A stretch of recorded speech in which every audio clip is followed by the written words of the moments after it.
last week on Gleeboot, Ryan Murphy bullied Tina. And that's what happened. That's all I can give you. Rachel got Fanny, I guess. Yeah, that happened too. Yeah. And then with the Carrie. Yeah.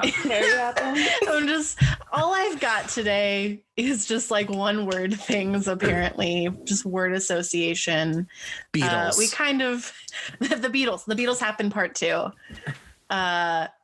We mentioned at the end of last week's episode that the next episode, which is this episode, was going to be very sad.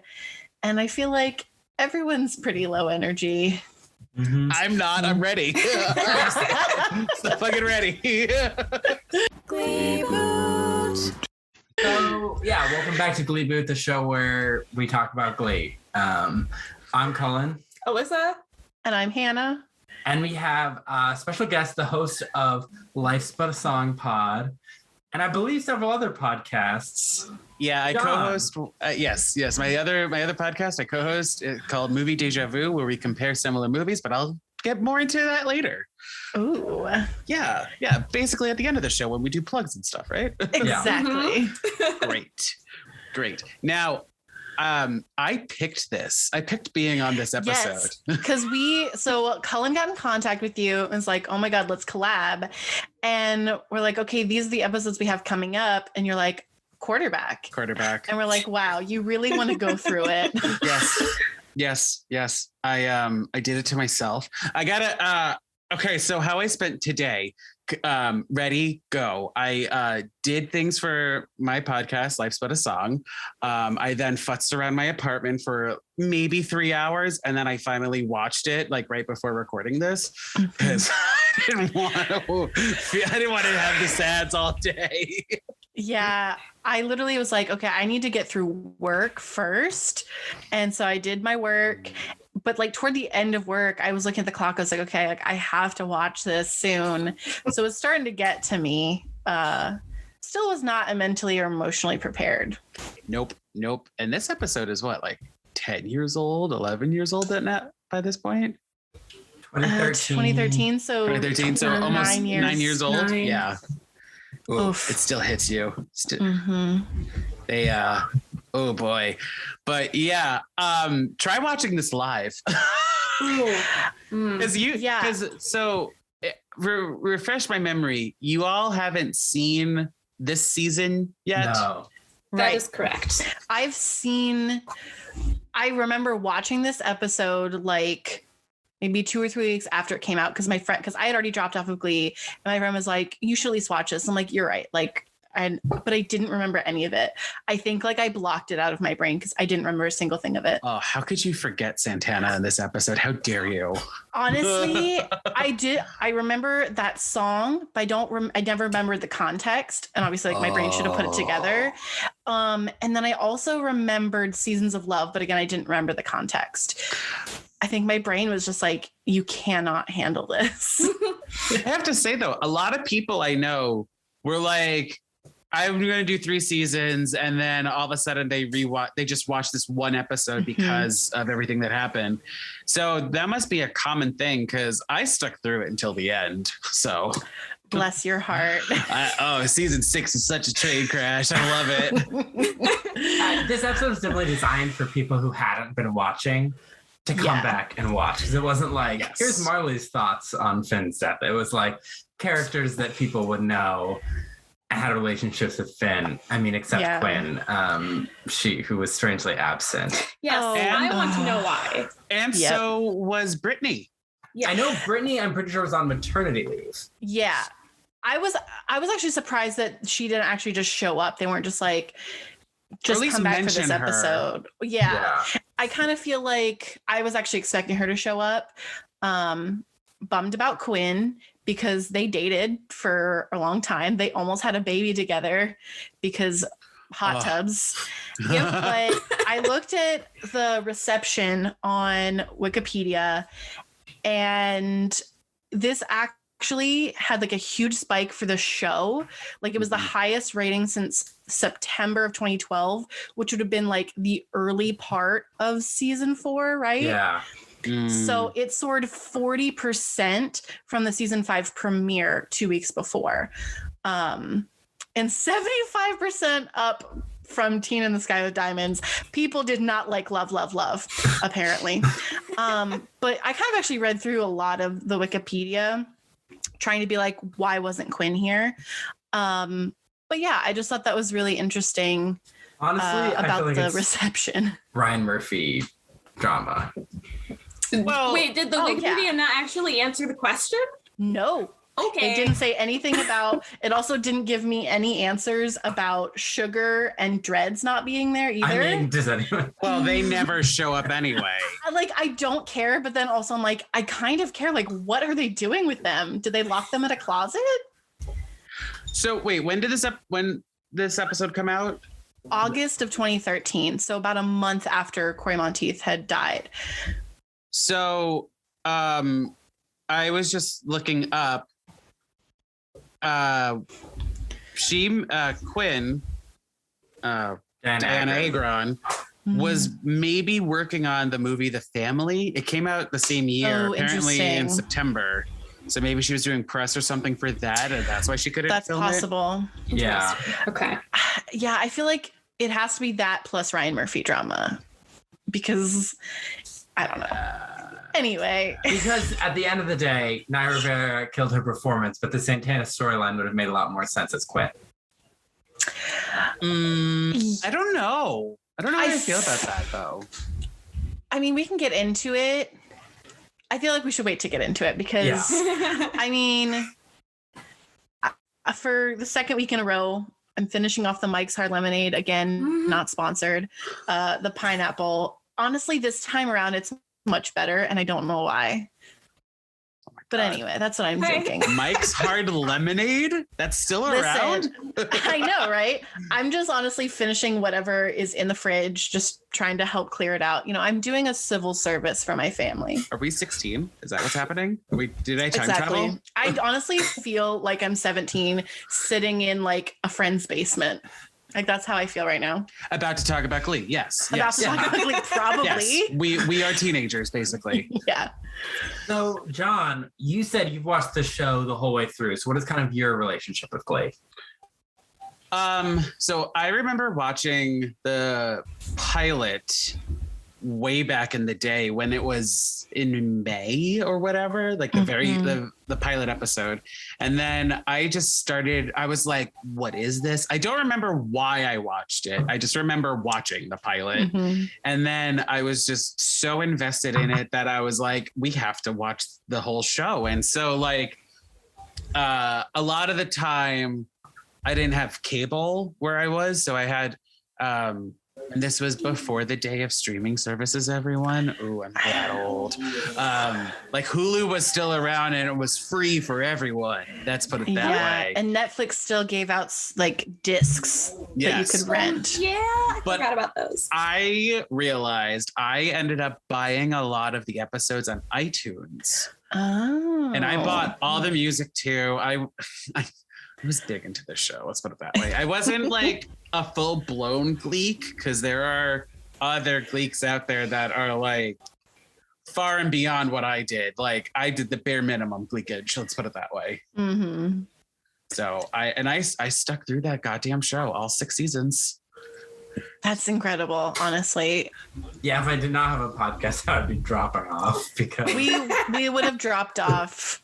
Honestly, after season 3, right? We probably would have watched exactly where everyone else in America dropped off. September 20th, 2012, probably like the 3rd episode of the season of season 4. We would have been like, yeah, no, I don't care about any of these new characters. Podcast over. Rage quickly. Yeah. But there's some gems in season 4, I will say. That's the thing is I didn't realize the virtues of season 4 until I started watching season 5. Oh, you guys just wait. There's a time jump that happens. Well, that's the thing that we've been wondering because we're like, wait a second. Last year's school year isn't over. What? Why? Right. So that's going to be fun. Because there's still some bullshitty rules that lets them go into nationals, if I remember correctly. Like Probably.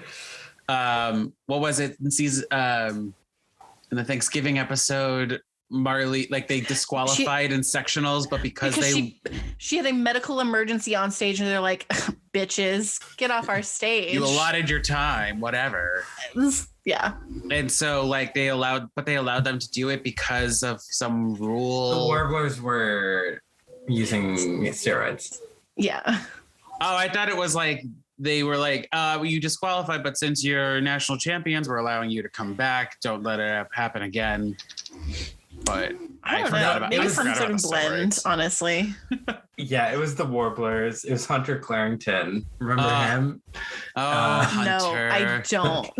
Yeah, like he was in what, 3 episodes? What an unmemorable villain. I don't even remember him. I only remember the cat.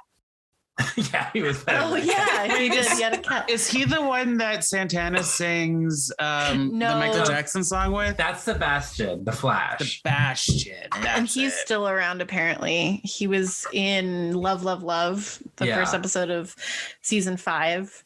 Well, that's the thing. They don't say what years these kids are. Like season 1, we don't know exactly everyone's year until the last episode of season 3, when all of a sudden half the cast is graduating. And you're like, Tina, you're a junior? Okay. Yeah. It's like, I could have sworn you were a sophomore like the rest of them 2 years ago. Huh, that's interesting. God. I tried begging Cullen to come back for 2 other episodes this season, and I just want to be a fly on the wall when you guys talk about Puppet Master. Oh, I'm so excited for you all to experience that. Oh, I'm glad someone out there is excited. and then yet another tearjerker, City of Angels. Y'all like are not. I don't think you're ready. Like you're not ready. You're not ready. I'm gonna remain not ready. Because now all I can think of is the German film, and I'm like, is Glee? What? City of Angels? Los Angeles, the City of Angels. Yeah. Okay. It's the Nationals episode. Gotcha. The Nationals episode. But that makes more sense. I was really confused for a second. A lot that happens this season after this episode, which we will probably talk about at some point. Maybe. A lot of it is like WWFD, what would Finn do? Or, interesting. They bring him up a lot. So it's connected to this episode a lot. Yes. And so what's really fascinating is that they don't tell you how the character died ever. Yeah. Like, sorry to spoil it for you guys, but you never know. Yeah. After Kurt's line, I was like, oh, they're not going to tell us. Nope. Okay. Yeah.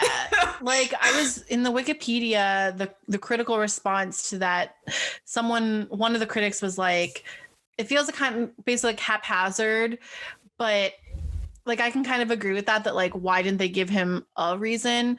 But Kurt's line is kind of like, it doesn't really matter. And I kind of feel the same way. Like, we don't need the character to have a reason, because that's not what this episode is about. And that's not what his story is going to be about in the rest of the show. Like, it's just going to be about the fact that he was there. Yeah, it's about his memory. I agree with it for this episode, but I don't agree with it for the rest of any stories that they bring him up in. Like I feel like Finn as a character should have an ending, and we should have something to put in that place, like not a question mark. Right. I want something more than a question mark. Well, as a writer, like I like plot, You'll find out a lot of this season and season 6, they had to rewrite a shit ton of stuff because they were planning on Finn doing a lot of things that ultimately can't do. Yeah. So I mean, they don't have to like go into detail. Like a one sentence, like one word, like car crash, bam, done. Right. I was gonna say, like, what would be a satisfying? Because I think it comes down to the satisfaction. Like, it's because they have to write him off because the actor died, and I imagine like how much of a struggle that would be as a writer's team to be like, okay, well, what would be satisfying enough for his memory, but also not like ignoring the fact that this actor had a lot of problems. I wonder if they're treating it like he had a brain aneurysm or something very sudden. Yeah. And that's what happened. And that is, that's fine. It doesn't have to be car crash. It can be an aneurysm. I think the reason they didn't is because to give him a different way that how he died in real life kind of diminishes the tragedy of Cory Monteith's death and makes an alternative, more heroic way to go. That's fair. And I get what you're saying because Finn and Cory are two separate things, but this is really a tribute for both of them. Mm-hmm. Well, I'm saying it doesn't have to be this episode. Yeah, I know, but I think if they give Finn died of a car crash, but his actor, he was a druggie. That's the message it sends. So I think that's why they just avoided it. Also, I feel like because they also apparently ran a lot of substance abuse awareness ads with this episode and future episodes. I don't remember that, to be totally honest. Yeah, I didn't know that either. I was reading about it on Wikipedia that this episode specifically, I think, had some sort of substance abuse awareness ad, and I think also in the future. But what I do know is this Mountain Dew Code Red that I'm drinking is very delicious. Oh my gosh. We are literally 17. I am really drinking. Do I need to take a picture and send it to you? I'm really drinking a Mountain Dew Code Red, everyone. It is delicious and not sponsored. I haven't had Code Red in years. Not sponsored. I haven't had one in years. Well, it should be. What are you drinking, Cullen? Whiskey. Yeah. Yeah. Whiskey. Wait, Ew. just straight up on ice? No, not on the rocks. No. Oh, just you're not gonna water it down. Did you? It's not watered either. What were you drinking during the episode? Is my question, everyone. My tears. I cried a lot. Alyssa was drinking her own tears. I was not drinking. Alyssa's poking her eye, getting them out, putting them in a teacup for Cullen and her. Of course. Spiked with spiced rum. I mean, boy howdy, you guys. I'm sorry you had to cover this, but you have to cover it because it's yeah. You have a mission statement and everything. Yep, it's a contract. What are you drinking, Alyssa? I'm drinking. What is this called again? Your tears? White Claw. It's my tears. I opened the White Claw with a can opener, dumped it out, and put all my tears in it. Of course. Nice. Yes. Yeah. And then put the top back on. Yes. Yep. Nice. Salty. So this way you're mixing your tears with the White Claw? Is that what's happening? Yeah, just to get a little carbonation in there. Okay, a little flavor. Carbonated tears. Yes. That's what demons drink instead of LaCroix. Oh, that's what I drink sometimes too. You guys booked me for 2 hours. I'm ready. I'm so ready. Honestly, I didn't think it would take us that long because it's just going to be us talking about how sad we are. I don't care. I could talk about my sadness. Are we just going to go in? Do you want me to start off? Well, do you want me to start off with what my? Oh yeah, we got to talk about that. Yeah. Okay, so my Glee character, I'm a Mercedes, apparently. Oh, good choice. According to the quiz, it says, you're a diva. You're outspoken and headstrong, but you also can be very sensitive. You have big goals and dreams that you're striving toward. And my boyfriend quiz, now thinking about it, is not great. Okay. My Is boyfriend, it Finn? It's Finn. Oh. Your boyfriend's dead in this universe. I'm very upset now. I didn't think about it because at the time I was just like, oh great, it's not Artie. But you know what? I'm not offended. I'm just offended that that's what I got. And what kind of person does BuzzFeed think I am? Well, how did you answer your questions? It was however many years ago now. I mean, so my favorite is the question that they ask, what song would you secretly dance to in your room? And I'm like, secretly? What? I don't secretly dance to anything. I out loud dance to things in my room. So these BuzzFeed quizzes are so fun. They're so accurate. And they play with your emotions, especially when you get Fit Hunson when you're talking about the quarterback. Oh boy. Which I picked. Yeah, we initially weren't gonna have a guest because I'm like, I don't know if anybody wants to do this. So then you're like, I want to do the quarterback, and I was like, well, it's okay. I also threw out Puppet Master, like you know, as another one. You're like, we don't do that. I went, fuck. Okay, quarterback it is. So, all right. So the storylines. There's only one main story. Yeah, there aren't any storylines really. It's more like character segments. Yeah. Yes. Like, that is the word that I was looking for. You're welcome. I'm here for that. Yes, thank you. Well, yes. I got a question that I want to ask. Do you guys think Sue was wrong this episode with anything she said? Yeah. I don't know. I feel like I understand like that's Sue's character, and we can also talk about this when we get to Tina, but like it just kind of feels like the episode was still trying to be like tongue-in-cheek and trying to be funny when I kind of just would have rather it have been very mellow and kind of dramatic, just dramatic. There were some tonal variations in that. Like they literally talked about farts in this episode. I don't think Glee has ever talked about farts. It was they were trying and it didn't quite work. But what exactly specifically are you talking about when you say okay, so Sue? I have two moments in mind. The first one is like the first scene we see her in, which is in the teacher's lounge, where she's basically saying like, I mean, we have to guide these people to move forward with their emotions and everything by not showing our own. And at that point I was like, you know what? You say the wrong words per se, but like the sentiment is what I'm agreeing with. Because, you know, she kind of like makes some digs at Finn and at the other people there. So he's doing her Sueisms. But I like when she says basically that, I was like, you know what? You're right. You all need to be adults and act like adults, and they don't. I thought it was strange in that scene that they were like putting her down for making jokes about Finn, when that's like actually kind of a lot of what happens at funerals.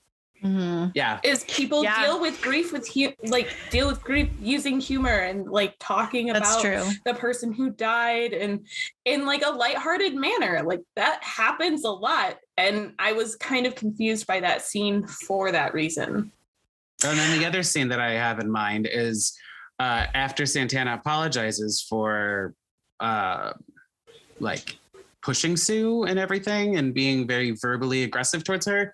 Sue basically sits down and is like, I thought we were going to be teaching together, and, you know, he would live here and we would get some good jabs in at left and right. And I was like, you know, this is a very well done episode for Sue Sylvester, if I will be so bold to say so much.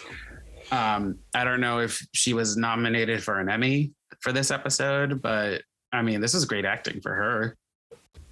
I feel like. Yeah, it's definitely great acting.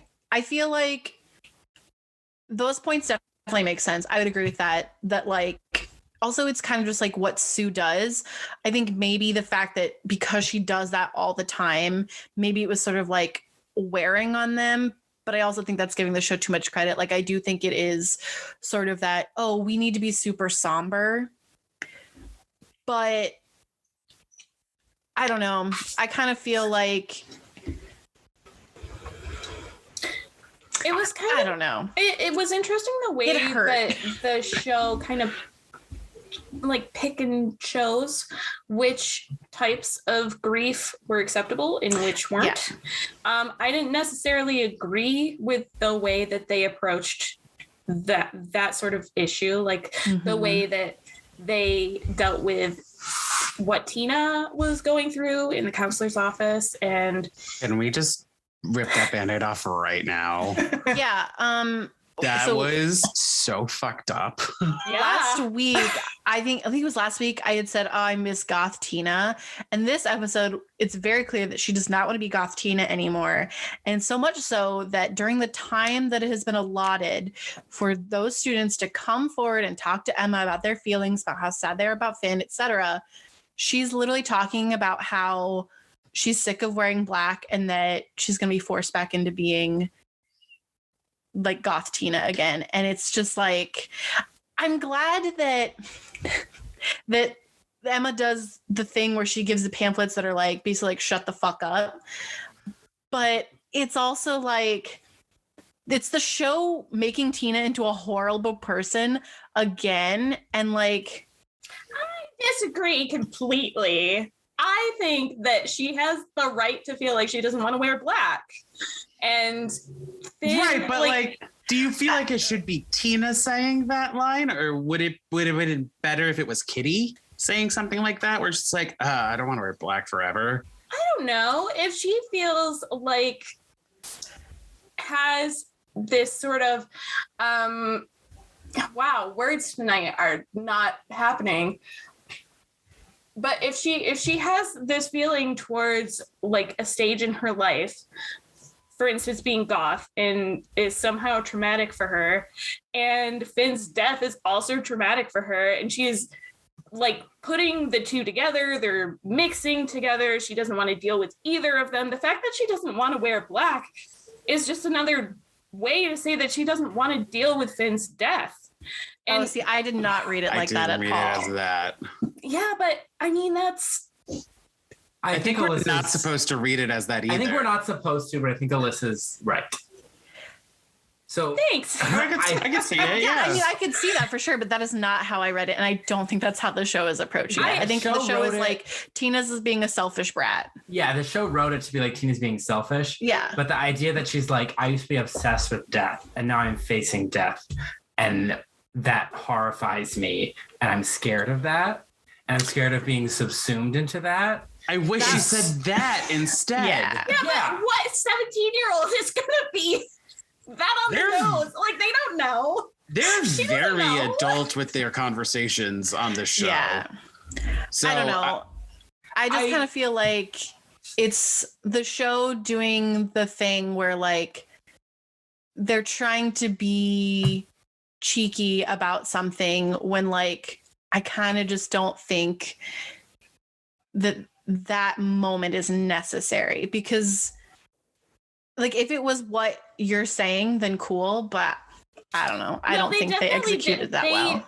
They meant to call her like a selfish person, which poor Tina Oshkowitz, she knew Cory as long as everyone else, and he died. Of course, yeah. That's the main thing that's getting me is that because I'm trying to think.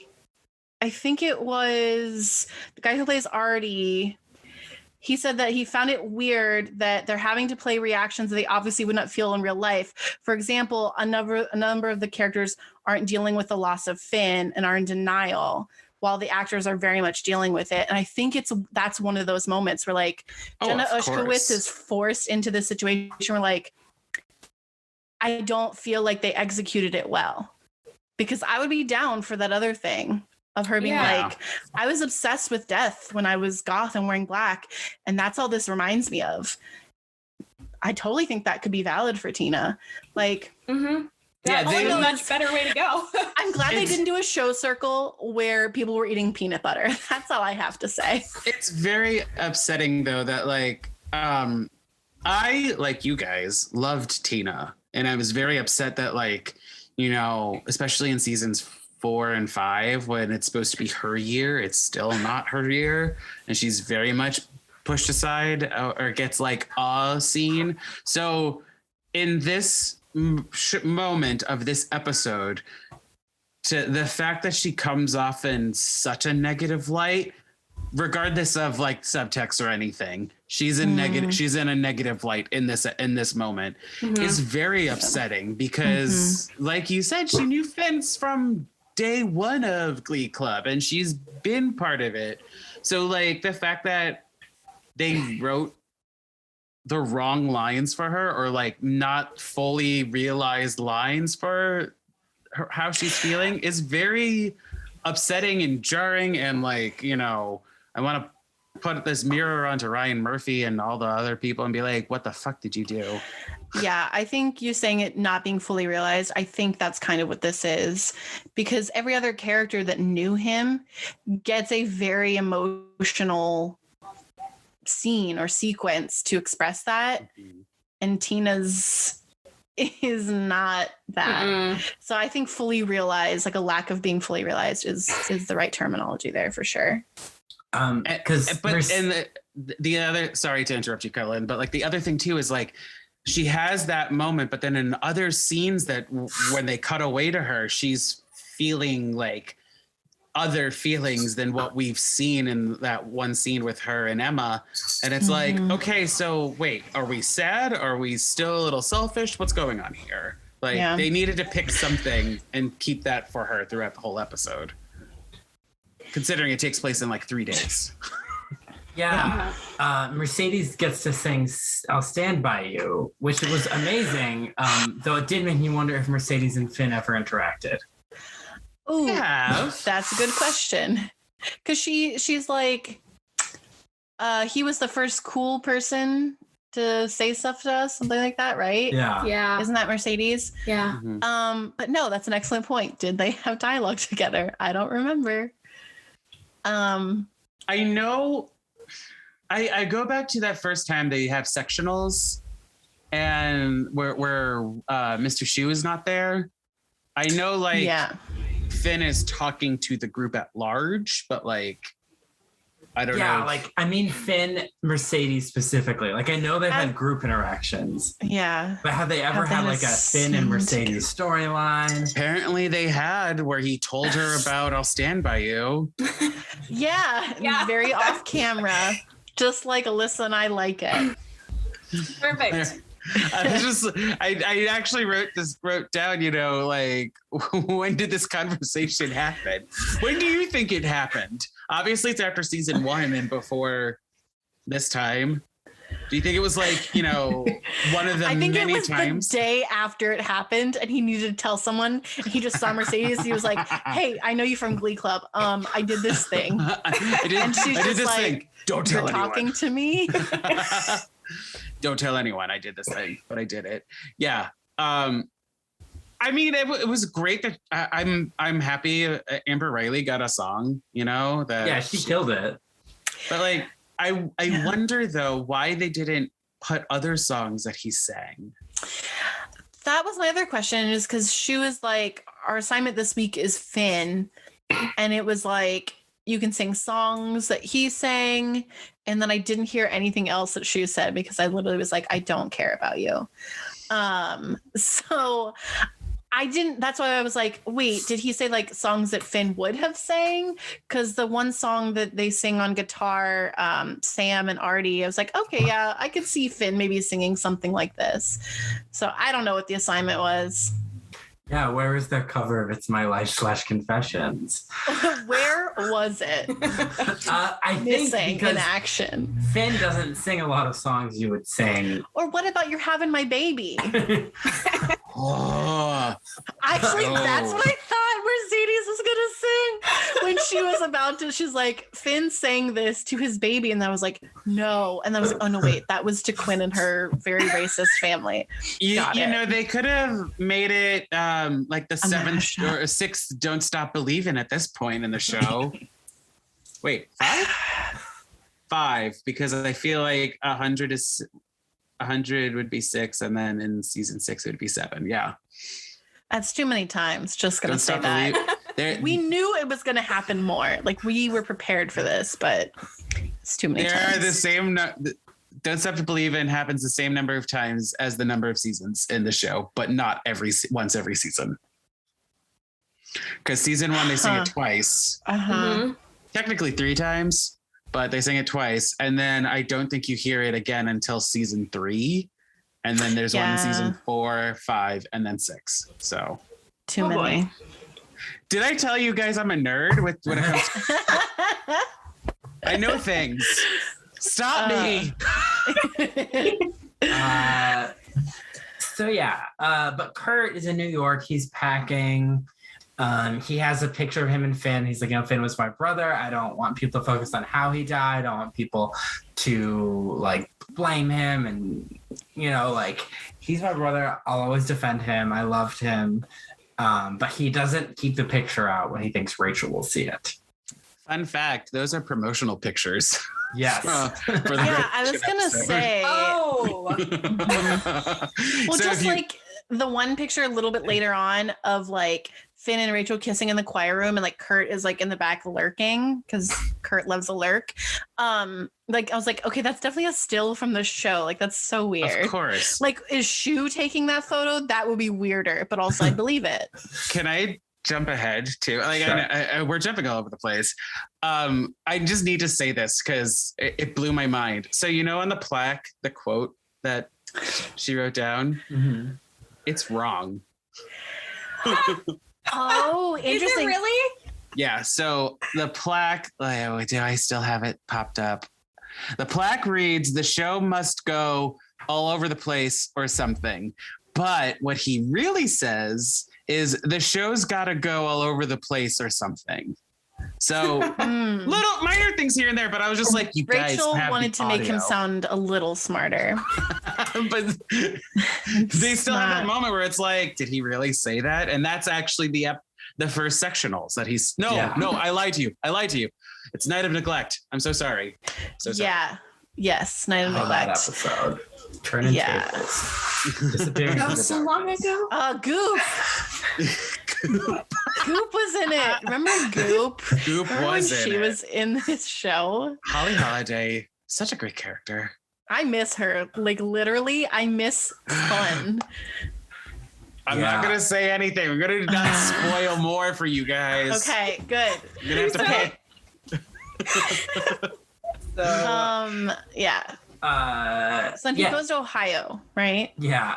Again, after the funeral. And I'm like, Mr. Shu should have done this the week of the funeral. Yes. Whenever he comes into town for the funeral. Because how can these people afford to go back and forth to Ohio so much? Literally, Magic. We didn't need... Because this also assumes that Rachel didn't go to the funeral or they went back and then came back. Okay. It's the second one for some reason. I'm confused because Kurt does say that it's been 3 weeks since the funeral or something like that. So are we to assume that is the second episode Tina with the sky in the sky with diamonds? Is that the second one of the Beatles? Yeah. Are we to assume that like a month has passed since that and this episode? I don't. The timeline is very screwy. I have no idea. What's the timeline? Yeah, exactly. Let me check something real quick. Okay, so no, like I was gonna think like maybe when the episodes came out, it was like a month later. No, it was just a week. So don't worry, guys. If you're wondering if there's more time jumping happening in the show, there is. Oh, okay. It makes no sense.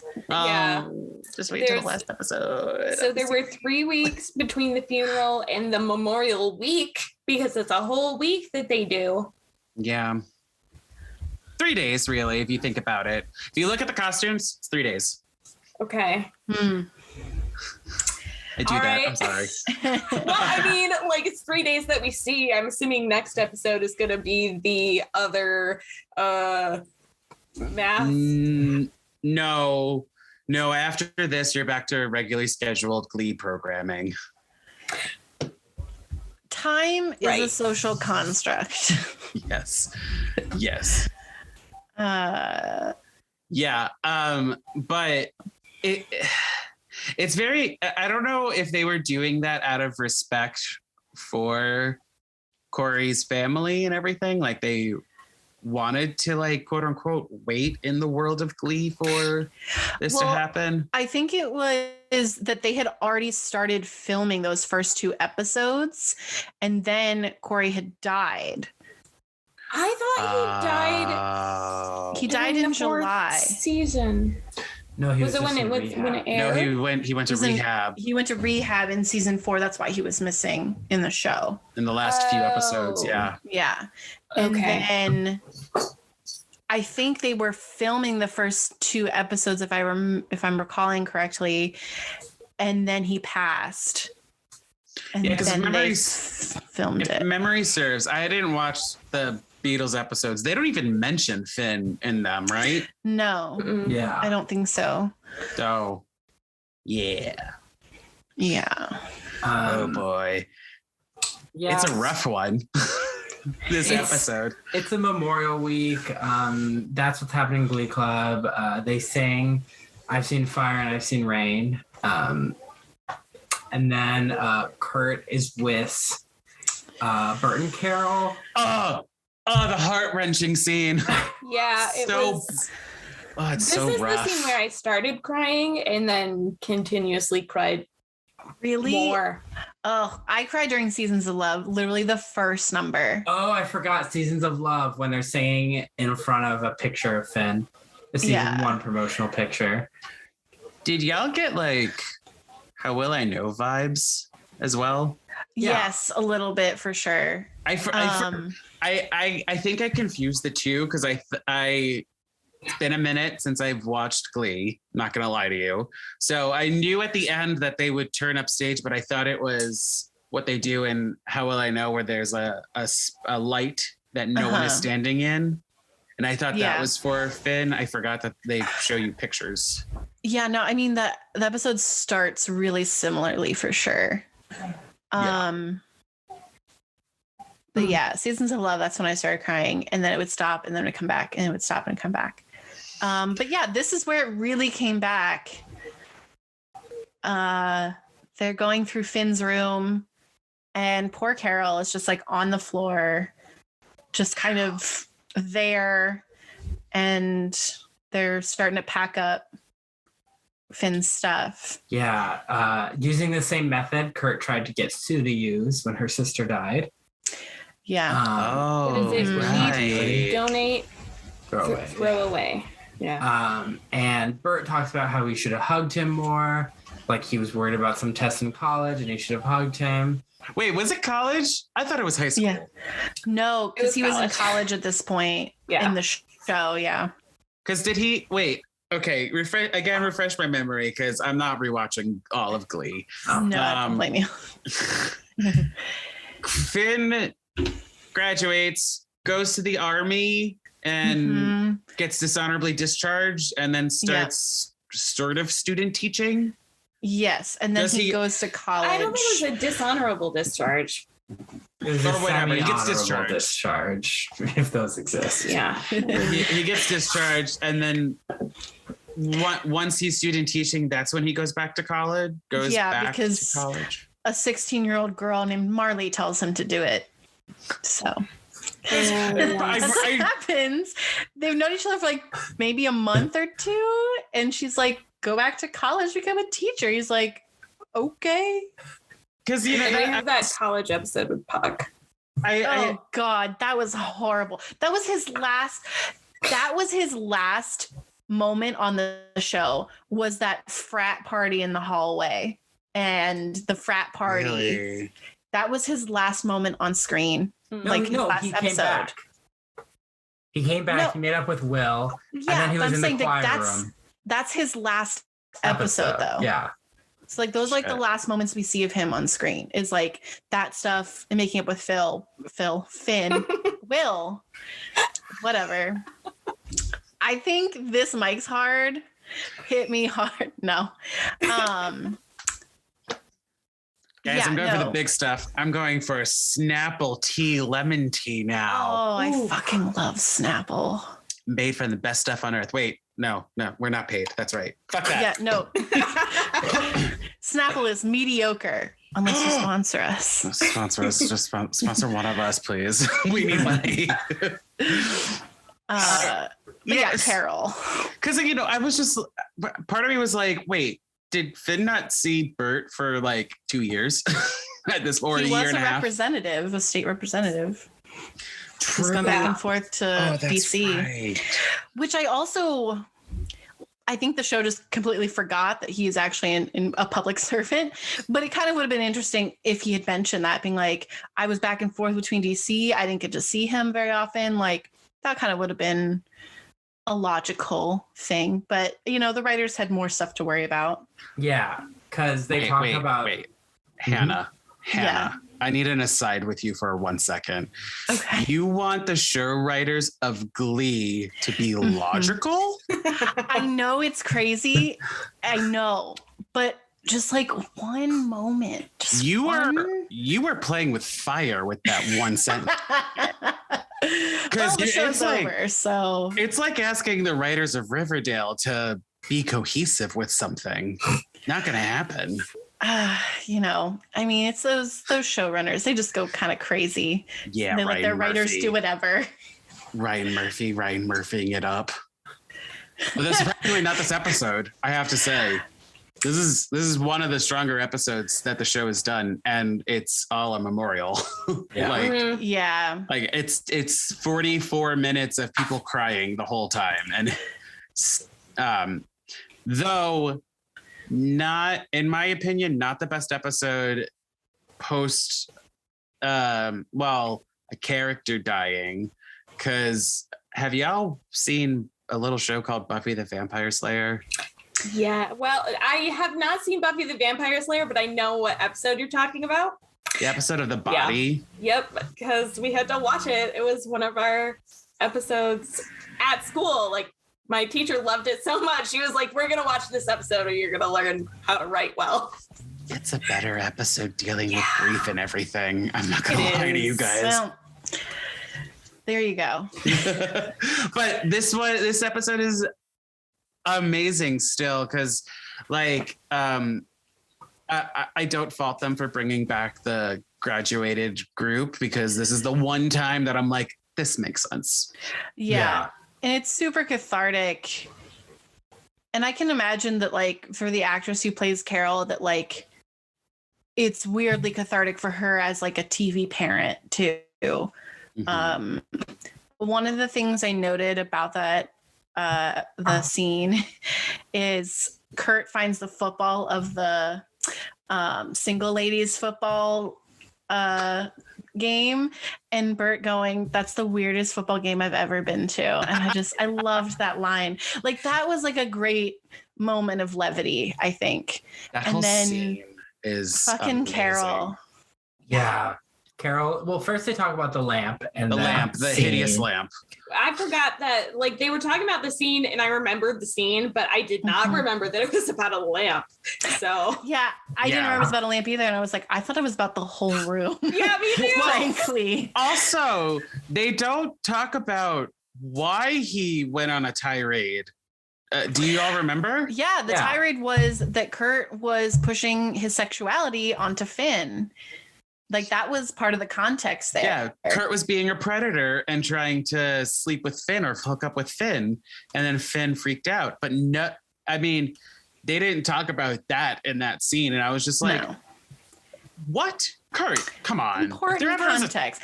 I don't even think they ever talked about that as a family, let's be honest. Probably not. They were like, let's best ignore that weird porno subplot that lurks in the background of our family.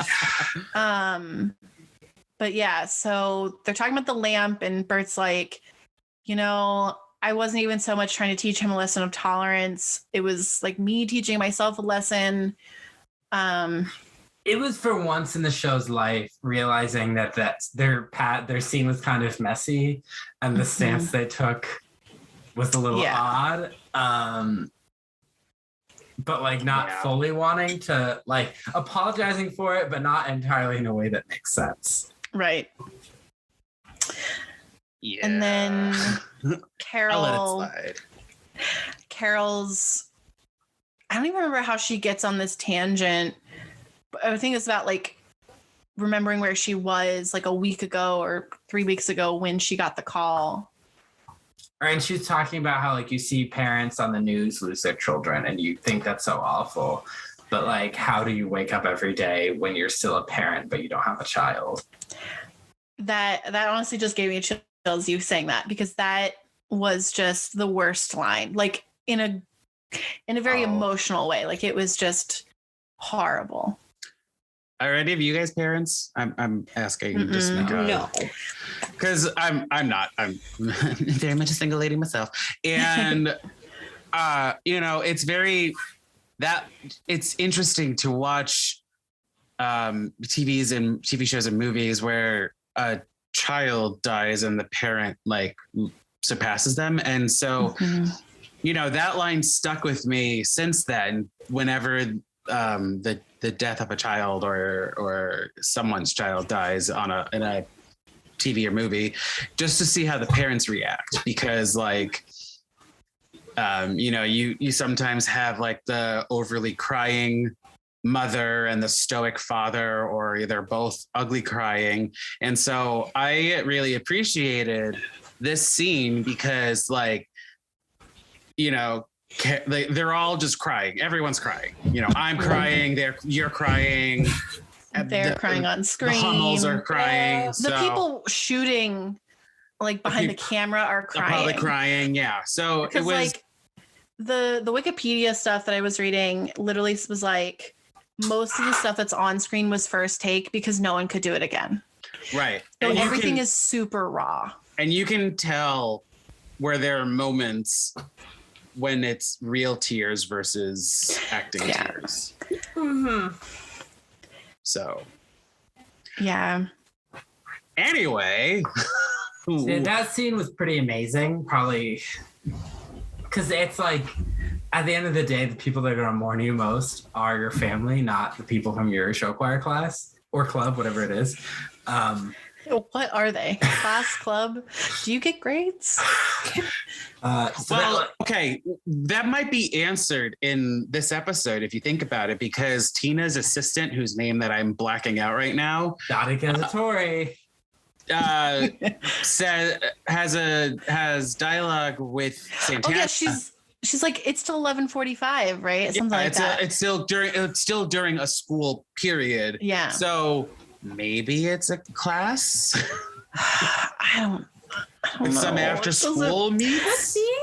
I don't understand, but I also don't care in this episode. I kind of just like. Now, are we getting to If I Die Young? Yeah, let's talk about Santana. So, Santana is at the memorial, and then Bree is like, I have the audacity to be in this episode, and she starts blowing out candles because they're a fire hazard. You mean Tabitha Tate on Riverdale? I love her on Riverdale. How on dare this you? show, I'm like, great. And she sings on Riverdale, so Glee missed out on her. That's all I'm saying. That's all I'm gonna say. Doesn't she sing in the Nasty Rhythm Nation matchup? Does she? I don't remember. Guess we'll find out. So she's like blowing out the candles or whatever, and then Santana is like, you can't allow this, and Figgins is like, I'm just a janitor. Old Santana Lopez is right, new Santana Lopez. How dare he compare Bree and Santana? Like, Santana can be a bitch, but Bree has no dimension to her. They don't give Bree. Sorry to spoil it. I know I said no spoilers, but I'm going to spoil that one. They don't. She's a cardboard cutout of a human, and like, that sucks. But also, like, how dare Principal Figgins? Yeah, she's only in like a few episodes, if I remember correctly, and she's always there to be what Santana was before Santana was a fleshed out character. Yeah, if that makes sense. But then again, it is also Principal Figgins who like ran through the halls saying something about teen lesbians, right? What was it, Cullen? Did he? I don't remember. Yeah, sure. I can't remember. Though, do students not need to use their lockers? Thank you. Yeah. Okay, I understand to have had a memorial, say, in like a corner of the locker room, right? Like the actual football locker room. But like it's around his locker and then other people's lockers. I was like, that's literally somebody's locker. He's not a student anymore. That's not his locker. Like that's someone else's locker. Like I can imagine I can imagine like Stoner Brett coming back to his locker and he was like, thanks guys for all the flowers. I did get hit in the head with a pail last week. But now, okay, so in this instance as well, is Principal Sylvester wrong? Because it's an open flame. No, she's not wrong about that. She's right about that, 100%. We had every right to blow out the candles. But then when we immediately go to the next scene, it escalates. She's like taking down the memorial. And I'm like, they literally only blew out some candles. What? Right. With that, and that's all that they said they were doing. Which is like Principal Sylvester says no open candles. I'm gonna say it now. Jane Lynch is a treasure, but fuck Sue Sylvester. I have watched 4 now plus seasons of her, and I fucking hate her. Blonde wasp terrors are a terror to our society. I need to shut the fuck up. Wait, you have no idea what you're saying right now. Luckily, this is recorded because you're going to be eating your words. I don't know. Guys, I've worked for a Sue Sylvester. These people are nightmares. They should not be allowed. And watching Santana be like, I fucking hate you. You fucking suck. And don't you think Finn would have hated you too? Was so cathartic. Yeah. A lot of this episode is just catharsis in so many ways. And it was kind of weird.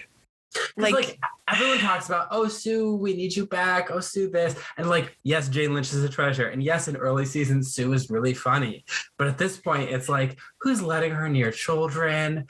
Like, who's allowing this to happen? Like, it's not funny anymore. Go to jail. Yeah. Just wait until season 6, Sue Sylvester. She doesn't come to play that season. Yeah, she's like, this is my last season. I'm gonna fuck shit up. And she's telling the writers what she's gonna do. It's just interior Sue's office and just whatever Jane Lynch wants to do. Okay, so you still have about 2 more seasons left. Yeah. Let's be real here. What do you think is going to happen to Sue in the last episode? I want to hear your opinions now. So this way you guys can think back and listen back and be like, oh, we were so wrong. Wait, what do we think she's going to do in the last episode? The very last episode? Yes. She's going to burn the school down. Okay. What? She's going to start her own glee club. Okay. Cullen? I know what happens, but here's what I want to happen. I want a time traveler to come in and take Sue back and have her die in Marie Antoinette's stead. Knowing the show, wouldn't be surprised if that's what happens. What? Yeah, you know what? Time jumps. I would not be surprised if she ends up in whatever year of France that is. Okay, so whoever's editing this, make sure you cut this section out that we just talked. We're gonna save it. And save it for the final episode. We're going to. That's actually a great idea. And then have you come back and be like, and? Honestly, for the last couple episodes, I'm trying to see, I don't know how we would do this logistically, but just like whoever wants to come back, because that's literally what the show does. It's just like brings everyone back. I'm so ready. I'm ready to be your guest for the next however many episodes are left of the series. I'm so ready. I'm so ready to talk about Glee, especially the last 2 seasons, which nobody watched but me. So yeah, Santana, because Santana is yelling at her and she's like, that's assault. And Santana's like, you know what? Oh, you think that's assault? This is. And pushes her. And then Santana is like, oh, I kind of fucked up. And Santana walks away. Yeah, I was not a fan of the actual pushing. I did not like that. I did. Sue needed to be pushed. Nope, not. I don't. There are places where I enjoy violence in TV shows. That was not one of them. And to think that arguing over a person who also I think a season earlier, argued with, like, was yelling at Sue to the point where he like brought in her baby and said some nasty things about the baby. Yeah. That's true. Mm-hmm. That's very true. Lest we forget about that. Yeah. I mean, I think that like also he did say he was sorry immediately and he shouldn't have said that. I'm not excusing what he said. But he did. And then he said sorry like an episode or two later too. Remember when Sue wanted to fire Brittany in a cannon and she would have died? Yeah. Mm-hmm. We are talking way too much about Sue for this episode because I really just want to talk about how the Santana and Quinn thing that we mentioned earlier. Yeah. Because now I'm really eager to hear what you guys are thinking about that. So Santana, after that, or either before or after that, she sings "If I Die Young." It's after the push. Yeah, and she is amazing. That's when I cry. Well, before that, she says Finn, basically him being fat again, is sitting next to fat Elvis and they're eating something, being fat, probably something like that. Mm-hmm. And then she sings that. So she has this like typical Santana nastiness about Finn, and she's singing "If I Die Young," which, let me just quickly say, I cried because it was very sad. You know, the idea of Cory Monteith having died young, and then being reminded again that Naya Rivera was found literally, I reread this, 7 years after, to the day of when Cory Monteith died. Are you serious? Yeah. I forgot about that. Especially like "Send Me on a River" with the song, whatever, because she's found in the water. Yeah. It was weird. Like, I literally have goosebumps talking about, like, obviously it's just like a crazy coincidence, but it brought up so much sadness about Cory and about Naya Rivera. And it's just the weirdest things that Glee is able to do to emotions. Like, one episode I'm so furious, and the next episode I'm like crying every second. Actually very touching, aside from Naya Rivera's death. But I think just like just so many levels of sadness. So Hannah, and to everyone else, I'm sorry to jump ahead one more time. Did you all have yet another out-of-body experience when Puck is talking about the dash and you're like, you're dead too? Like, oh my God. See, like, I try not to think about him. That's the thing, is like, I kind of said this to my mom, because I told her, I was like, yeah, it's really sad because like Santana was singing that song and then her actress died just a couple years ago. And then she's like, well, didn't that other guy die? I was like, yeah, but he had child pornography. So I don't know. But still, it's upsetting. It is deeply upsetting, but it's not the same level of sadness. Oh, no. Yeah, but it's like a mix of like, it's like, to me, it's eerie. Like, it's weird watching him on screen. Mm-hmm. I don't know. Well, Hannah, I, like you, cried because of "If I Die Young" is a sad song. Also watching Santana crying, like breaking down, which I think that was another moment where I think it's Naya breaking down, not Santana. She wasn't supposed to break down. Apparently at that moment, it's supposed to be like more toward the end of the song. Apparently she just like couldn't hold it and she broke down. Like, that was an authentic shot. And then my brain was starting to spin thinking of, how unfortunately, like, this is it. This is all we have of Naya Rivera, really, like her talent and her singing and everything and acting, because we won't get anything else from her. And so I started crying again, even harder because of that. And then, I don't want to say like I didn't cry when Puck made that speech though, but I did still feel like, oh, you're gone too, kind of a thing where, right. it was just a realization where I was like, oh fuck, there's more people who are not part of the show, like not alive anymore that were on the show. Yeah, I know there was controversy because at one point Kevin McHale was posting pictures and he put a puke emoji over what's his name, Mark Saling's face. Mm-hmm. And then Heather Morris was like, that's really disrespectful, like we lost him too.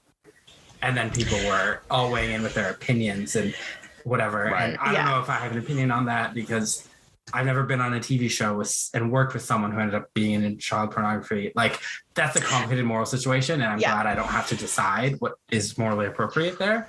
Of course, it's not my business. But yeah, that's just, I was thinking about that in particular with the Puck stuff. But let's finish talking about Santana. She runs off, like they try and hold her and she's like, don't touch me. She screams like bloody murder. So are we saying though that even that is Naya? I don't know. I think like the moment where she broke down, like what I read was that she was supposed to hold out longer, but she broke down earlier in the song.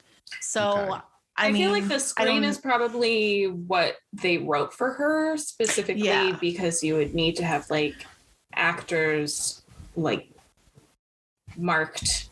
Yeah, because there are other characters involved. Yeah. And to justify then the next bit with her and Kurt.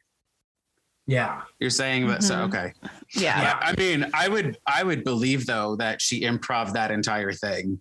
Right. I mean, it's possible if she did break down early, it could be that they, you know, like the other actors decided to like jump into that scene and it kind of didn't end up the way that they thought that it was going to. But I would suspect that what happened is they probably just like jumped ahead a little tiny bit and continued with what they were planning with. Yeah, they were blocked to get up and go after her. But I also think that like that the camera work was kind of messy on that.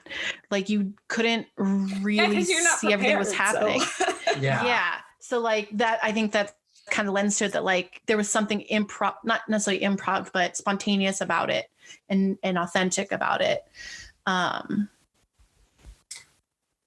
just loved her singing that song too, by the way. It was so beautiful.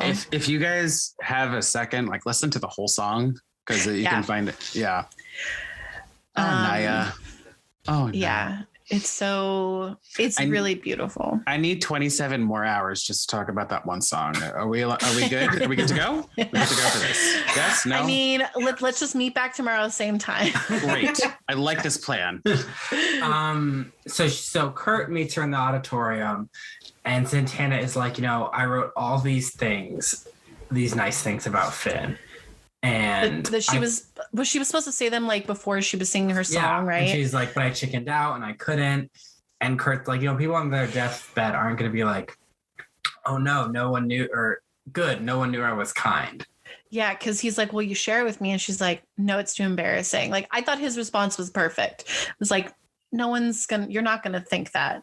Yeah. You're not going to be like, I'm so glad that people knew I was a bitch. Like, no. That was a great scene between the two of them. It was. Yeah, Naya's acting was just amazing. And and Chris Colfer's doing a great job too. And so they're reading this scene or this writing and she's talking about how when they had sex, he kept asking if she was okay.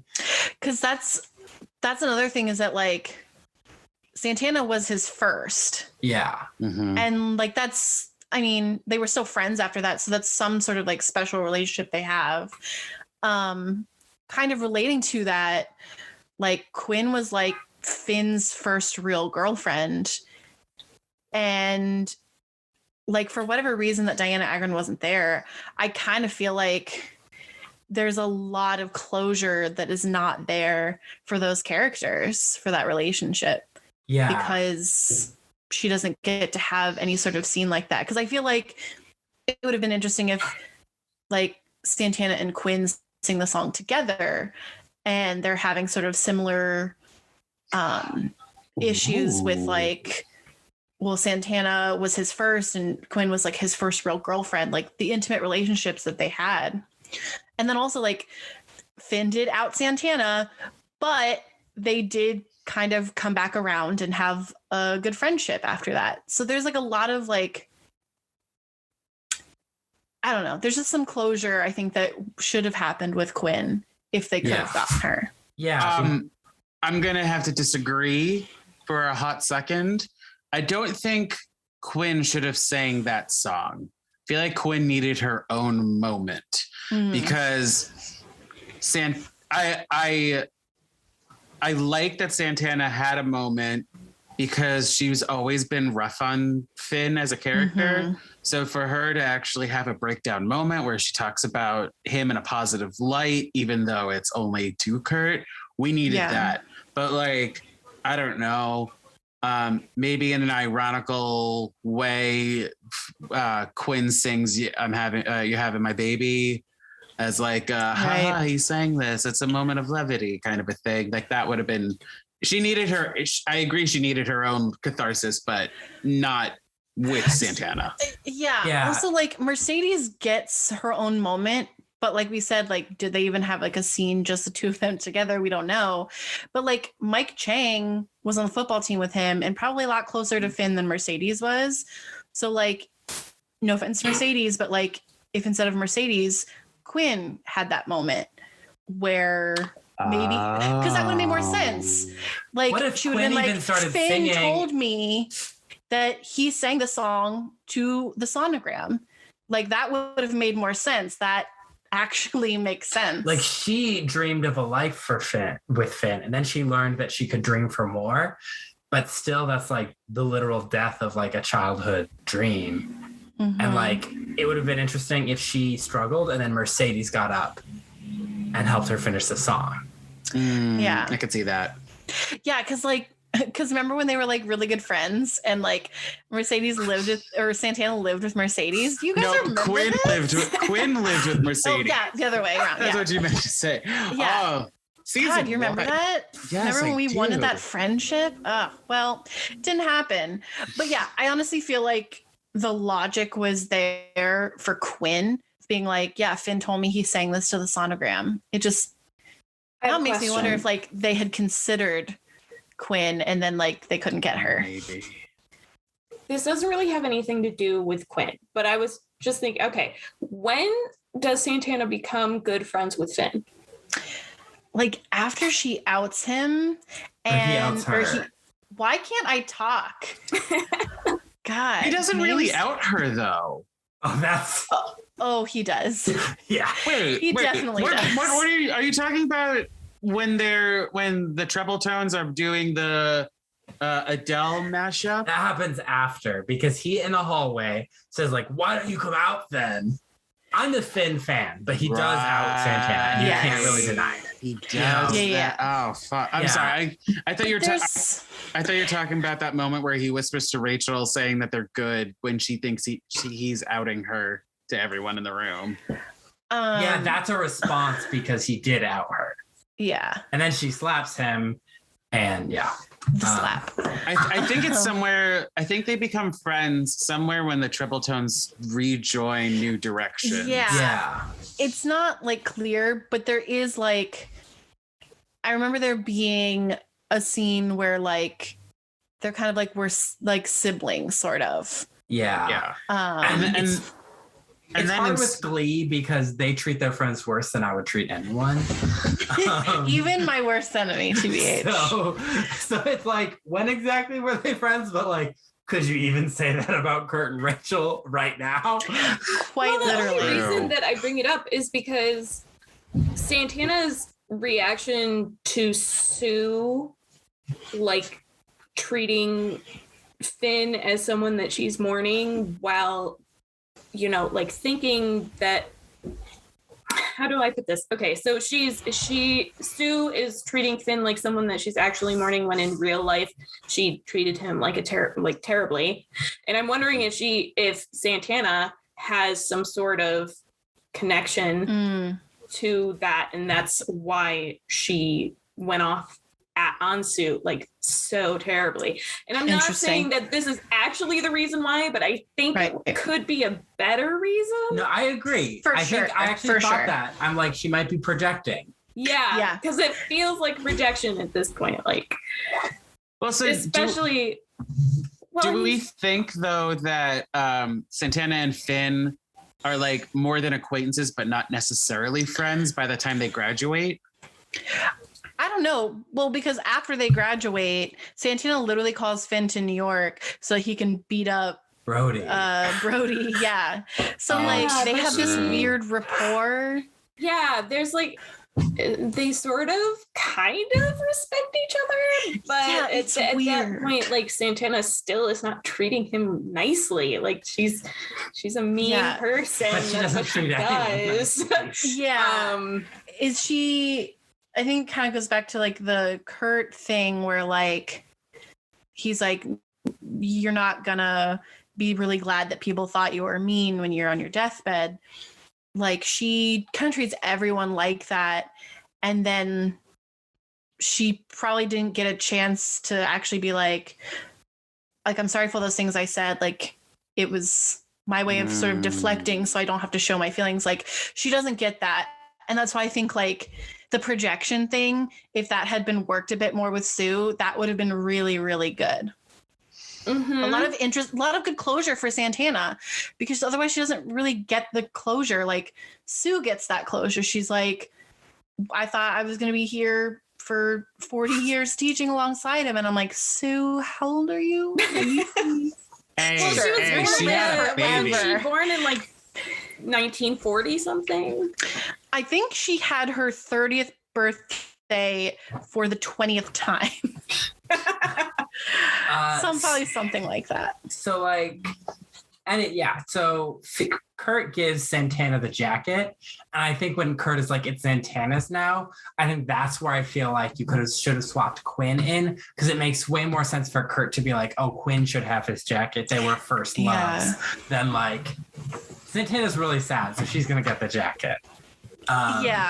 So then she thinks Puck stole it, and so Santana, just quick to wrap her up, she apologized to Sue, and we had this conversation that we've talked about like 5 times already. So, but Puck stole the memorial tree that Sue planted right where she caught Finn and Quinn making out once. Which is in the middle of nowhere. Who does that in the middle of nowhere? Well, she says groping each other, and I'm like, Quinn did not let him grope her. That was a plot point.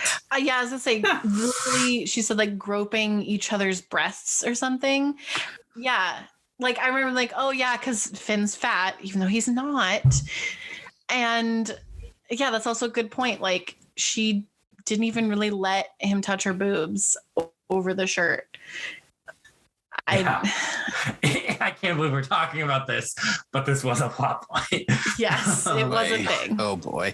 And they're also talking about his quote, and I'm using this term very loosely because Cory Monteith was nowhere near his character age, but they're talking about a teen body as if he's morbidly obese. And it's like, well, 17-year-olds aren't jacked. I mean, they are, but like not all of them. Yeah. And so, I mean, Finn was average size for high school. He was enormous. He was so tall. Like, of course, like. But I meant physique-wise. He was average size for, That's the thing is, like, he's so tall. Like, he can't be real thin. He's going to fall over. He's got to be more built in different ways. And like, if he put on any muscle, he would look his age, because he was 26 when the show started. Like, yeah, the youngest. He was 30. He was like 10 years older than his character. Yes. Yeah. So because at one point they talk about the death of a 19-year-old, like so much is lost, and I really felt that because that's how you feel. Like Cory was so talented, we lost all that. He also, I mean, he was. What you said, he was 32 when he died. Like Cory, he would have been 31. He was 31. Like that's still young. Like he was in very his prime. Mm-hmm. God, that boy was 6'4". Yep. Jesus. Yep. And Leah Michelle is what, like 5'2" or some bullshit like that. She's teeny. Yeah. So Puck, let's quickly talk about Puck. Puck steals the tree and he's upset, and then he's drunk and he's walking around the school, and Beast tells him, hey, you can't be like this. Like, you need to find yourself. Because Puck and Beast, they have great rapport. I've always liked that character combo. And she kind of like lifts him up a bit and is like you need to be that guiding voice for yourself now. And Puck gets the tree, he plants it, and is like, he talks about the dash. Like, it's so weird to see his life summed up in a dash. And like, what's his dash gonna be? And Puck does what every Hollywood male teenager does to assert masculinity. He decides to join the military. I thought you were going to say he zooms off on a motorcycle, because I was like, yeah. Like, that was literally Taylor Lautner at this time. But could you argue, though, that he was trying to follow in Finn's footsteps because Finn was going to the army? Yeah, I kind of thought that too, because like the conversation is like, he's kind of like, I needed him to tell me who to be, essentially, and to remind me who I am. Like, he needed someone to guide him. And then, okay, yeah, he's also going to the military to get that guidance and that structure. Right. But it is also, on the other hand, like, Finn, after school, he's like, I don't know what I'm going to do. I'm going to go in the army. Like, that is sort of paralleled for sure. So, I mean, it seems legit for the character. I'm not gonna lie. Like, for Puck to be like, you know what? Let's do this because my brother, quote unquote, did it. So, yeah. At least he's not dating another sophomore. So, thank God for that. So that's all I really feel like talking about Puck. Well, I want to revisit them in the locker room, because I actually thought that scene was really cute. That was one of the only moments of the show that I think successfully, like, made a joke. Yes. Are you talking about the tree? No, I'm talking about where Beast goes, if Finn were here, he would have kicked over a chair. And then Puck goes, oh, that was his specialty. Yeah, that.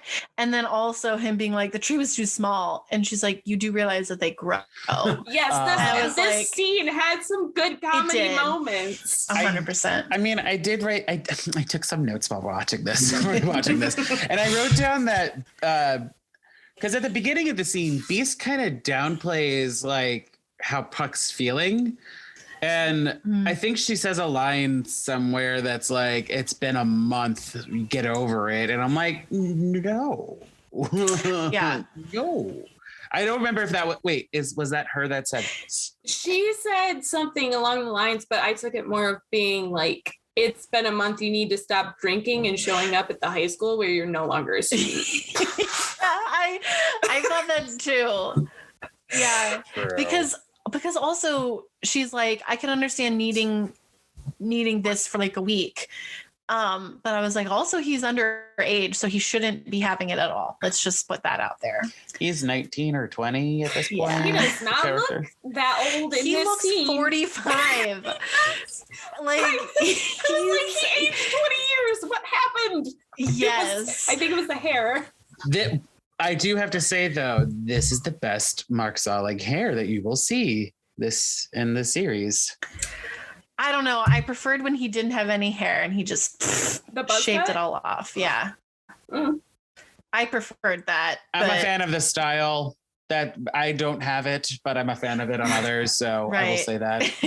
And that is the end of Puck, I guess, that I'll talk about, because you guys don't want to talk about him anymore. He zooms away on a motorcycle. There is, and then that's it. So Santana is like, someone took the jacket while I was having a grief the jacket. The grief siesta. Putting up signs, and this is $10,000 reward. Yeah, and she's like, it's bait. Everyone blames Puck for everyone's like, Puck, I can't believe you did that. And okay, so Will is like, Puck, like, wait. Moralizing. Before we reveal who took the jacket, who did you guys think actually took the jacket? I thought it was Puck. I thought it was Will. Okay. Oh, interesting. Cullen, who do you? I knew it was Will. Yeah. Yeah. I thought it was Puck because I'm like, well, yeah, he said he wanted it. And because there's a scene where he tells Kurt, like, I don't want you to bedazzle it with glitter and make it a Project Runway thing. That was obviously uncalled for. But I also do think that, like, yeah, I think it makes sense for Puck to get it because he was his football buddy. Like, I was like, I would be on board with that. And Mike Chang. And Mike Chang. Sam. But, like, Puck was actually, like, they were, like, legit friends. Ride or die. They brothers, were fuck. Yeah. But yeah, I didn't. Oh my god, I never thought of their name. Yeah. The thing about Gleeboot is we love a ship name, but we love the worst ship name. Yes. possible. It's not the royal we. It's Blurt. Blurt, yes, I was. Yeah, I Yes. mentioned that when I was on. What was the other thing I was gonna say? It had to do with Puck and the jacket. Yeah, So I did not think it was Puck because they had already closed that section of the storyline with him. So I knew it wasn't him. I didn't figure out it was Will until he has a conversation with Santana about the wanted poster. Then I was like, it's Will. Because when Will goes to blame Puck for it and then has that conversation with Santana, I was just like, are you a sociopath? What the fuck? Yes, that's the answer. Also, should not be allowed near children. This entire school faculty needs to be cleared out. Oh, even Emma, when she tried to set Artie up with her cousin or niece. Yeah, Ally Stroker? Come on. Yeah. I love Ally Stroker, but being like, oh, you should get along with her. She has big boobs. I won't tell you she's in a wheelchair, and I'm going to set the two people in a wheelchair up together. Emma canceled. I mean, honestly, Emma's not the best counselor. Let's be real. She kind of sucks at her job. I mean, Sue does make a really good point. You're not a certified grief counselor. I can see just Emma gonna as say the that. art teacher. That's what I'm going to say. She does have art teacher vibes a little bit. Yeah. For sure. So I never really, thought of that. Beast and that teacher that wouldn't fall to Puck trying to seduce her in the geography class are the only school faculty I stand behind at McKinley. Yeah. Ricky Martin? Mm-hmm. Oh, Ricky yeah, Martin. Ricky Martin, who never is there. He's faculty. That's right. I forgot. He teaches Spanish, as it should be. Someone who can speak Spanish should be teaching Spanish. And Molly Shannon playing her drunk self. Come on, how could you forget about her? She's amazing. Oh my god. What was Molly Shannon? That was season 1 or 2? 2. I think early 2. She's a recurring character for a couple episodes. It was the Valentine's Day episode.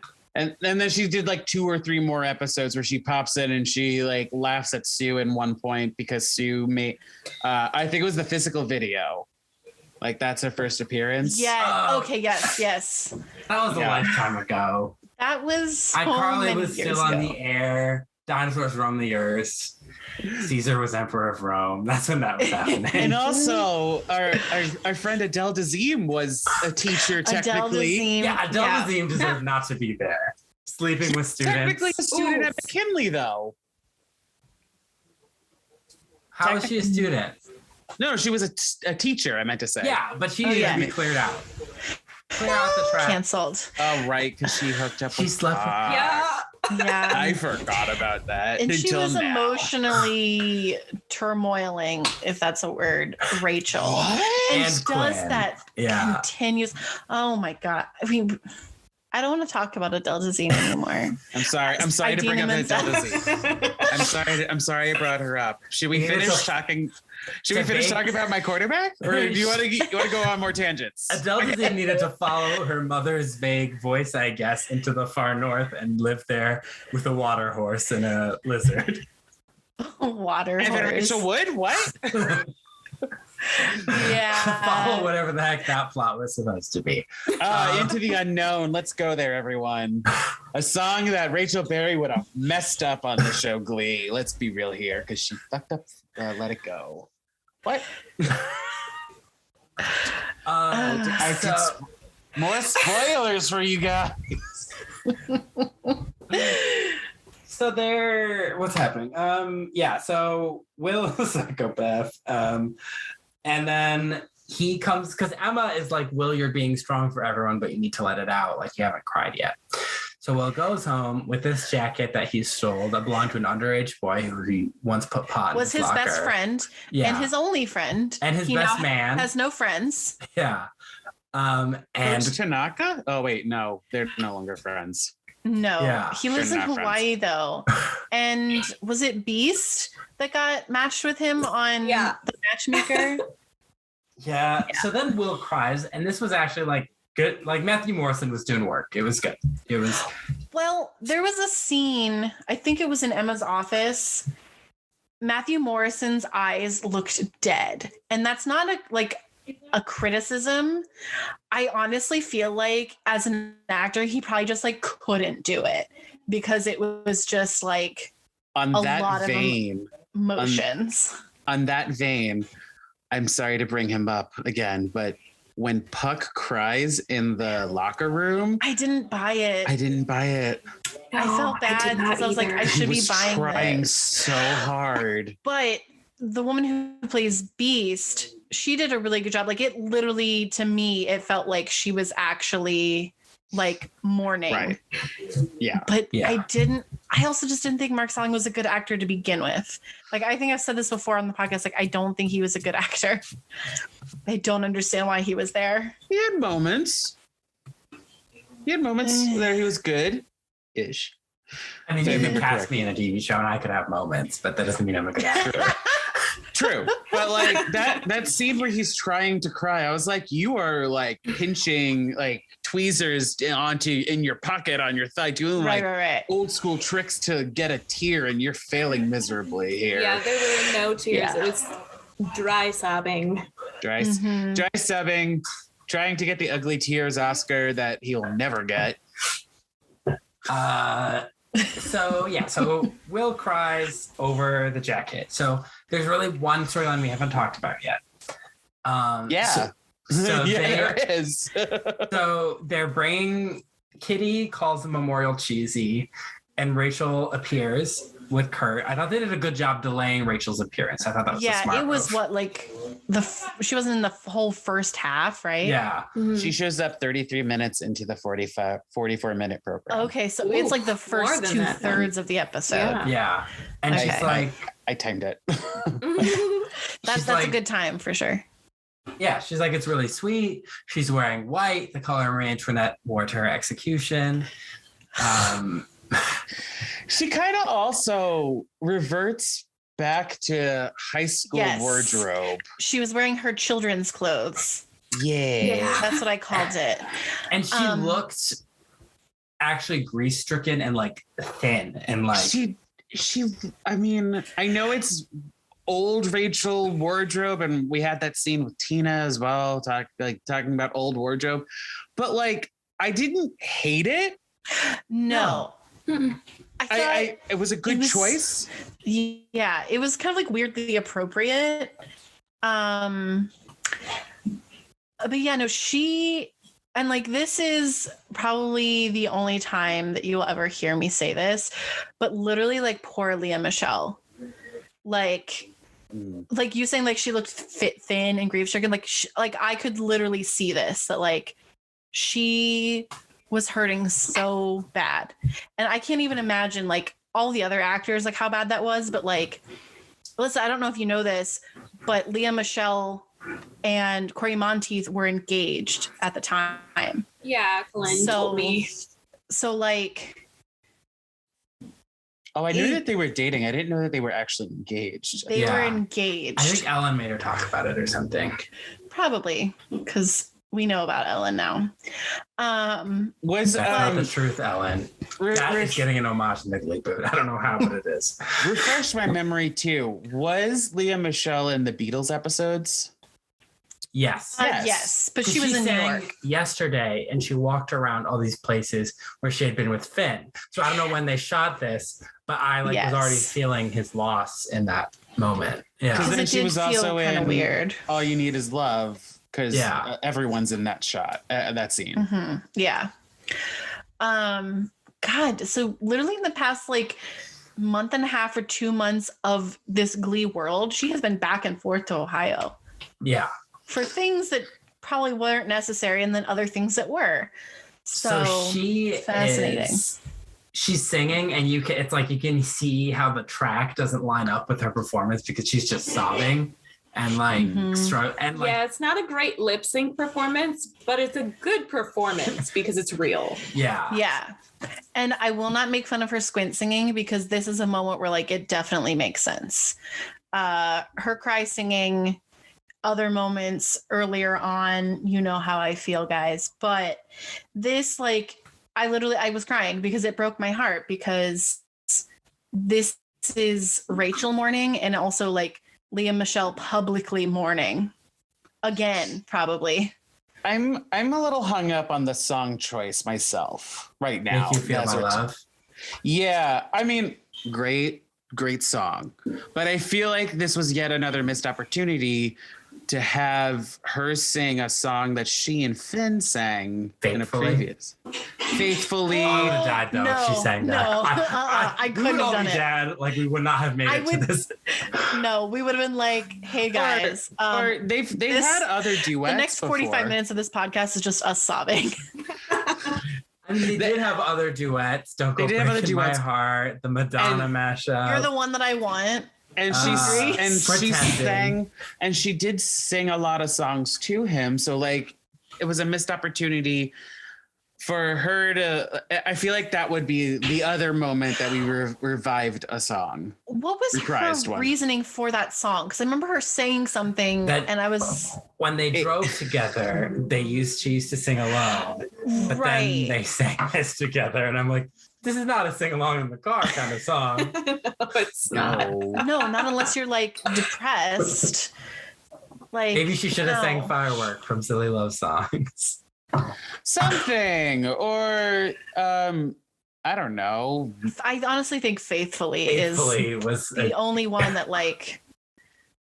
Because like I'm Forever Yours. Is it sad that I was thinking that too? I'm literally like I'm getting chills thinking about it. Just like an acoustic. Yes. Faithfully. The other thing that I wrote down too is like, why isn't Brad like having some sort of emotional reaction to any of this? Brad, the piano player? Well, okay, frankly, why is he back? Why the fuck is he there? Same thing with Ryder. Ryder, I see you.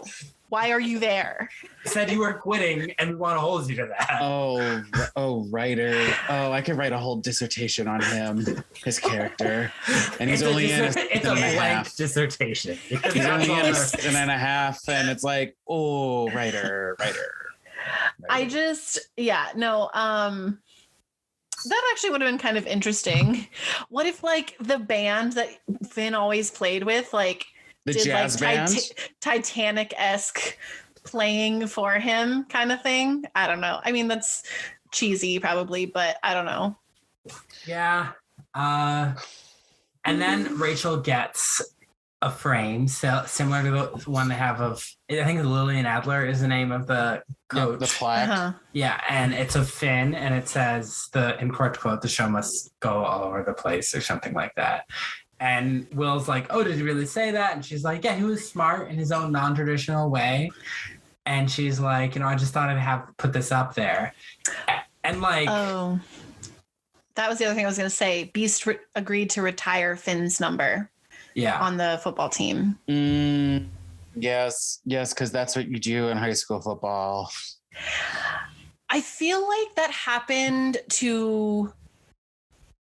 at my school for like a basketball player, but I think like this kid had gotten like a car accident, if I remember correctly. I think he was still a student when it happened. Yeah. That's the thing, though. That's one thing. If it was the year after you graduated. Yeah. I don't know. He hung around the school. So like people still knew him. He was a fake student teacher. Yeah. Yeah, exactly. I think of all the memorials, Rachel's plaque made the most sense. Well, yeah, because what's his name? Puck carved the quarterback into the tree. And all I could think of was like, how is that going to grow? Like, is that just like, is it going to like expand and it's just going to be there? Yeah, it's like when you get a tattoo on your stomach and then you get pregnant. Yeah, it's like that's how it works. I was gonna say, is that what's gonna happen to it? So I'm curious to see what's gonna happen to that tree in like 30 years. So yeah. Spoiler alert, you never see the tree again. Oh my God, are you kidding me? I'm so sorry to ruin it. That tree was the best actor in this episode. I wanted the wood nymph of that tree. Spoil best performance, but it was the tree. I want the wood nymph of that tree to do a mashup of I'm a Bug and Summertime Sadness. And what the fuck? Throw in the fox. May as well. It's Glee. They do weird shit all the time. Amazing. Yeah, the person who it looks like will be doing that episode is like a podcaster and YouTuber who actually has never watched Glee before. So I'm like, this is gonna be so fun. They're gonna wait. The one that you have coming in doing Puppet Master has never seen the show before. Yeah, this is gonna be great. Please send me the Zoom link. I want to watch.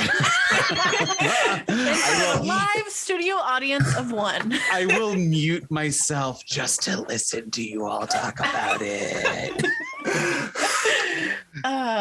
Amazing. Because Colin, you know what the episode's about. Alyssa, Hannah, do you know? Nope. I do blank slate. Yes, if I remember correctly, I think I do know a musical number 2 in it. But then again, I don't really know like the episode titles to episodes after season 4 is just like, I don't know. You guys are in for a treat. Oh, and then season 6. Oh boy. Only like 12 episodes or some bullshit like that. Thank God. Yeah.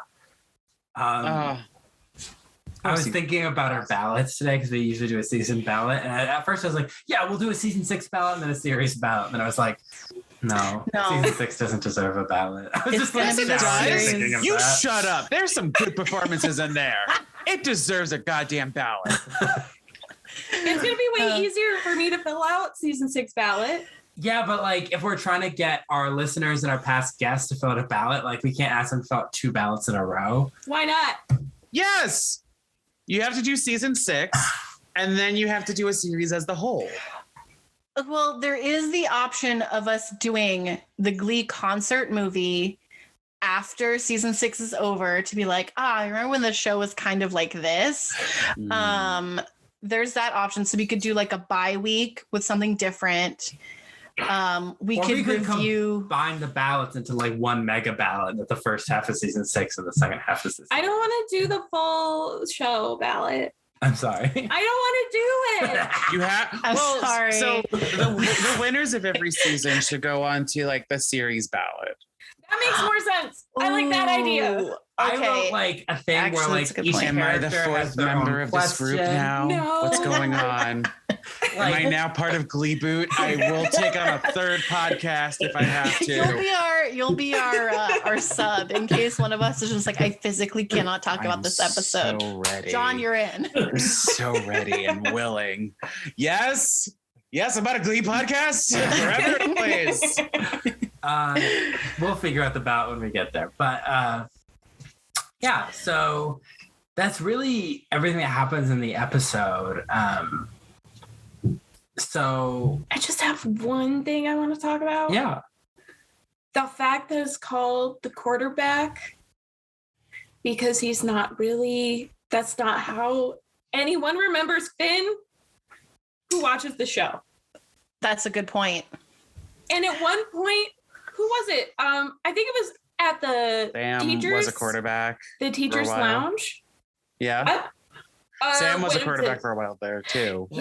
Yeah, but no one remembers that. Like, Finn was the quarterback, and we knew about it and cared about it for about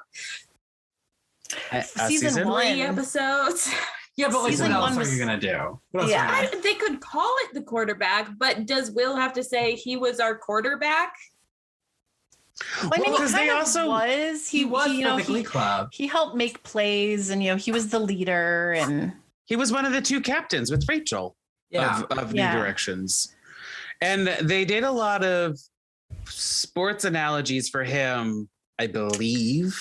If I remember, my memory is not what it used to be, everyone. I'm getting older. But I believe they do a lot of sports analogies for Finn in a lot of the Glee Club rehearsals. Yeah. Remember the baseball dance moves in Acapellas? I try not to. Sounds like you have been.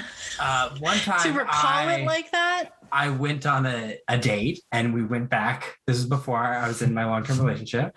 And I went back to this guy's place and he knew I had a Glee podcast. So he put Glee on as we were like making out. Oh, that's my nightmare. And it was Acapellas. It was Acapellas. Oh, it wasn't at least ballad? Like ballad I would make sense because it's all romantic. No way to get aroused to that episode. There's just no way. To Acapellas? Yeah. Josh Groban, who likes drunk white women. Okay. Middle-aged white women, yeah. That's the sexiest moment of the entire episode. Yes, Annette, I do remember. I am stunned. And the fact that we're talking about it now is even more stunning. Yeah. Why are you sitting on information like this? And that was Cullen's Corner. Oh, in other Glee news, if we're on tangents, I started following this warbler that I thought was hot back in like season 2. And he's gone on to play Aladdin on Broadway. And he did a series of performances at Epcot. Oh, nice. Very nice. Yeah. We stan. What's his name? Was he the captain? Number 2. Telly Lung? Yeah. Yeah. He was also in Godspell on Broadway. I think so, yeah. No, he was. I saw it. Hair flip.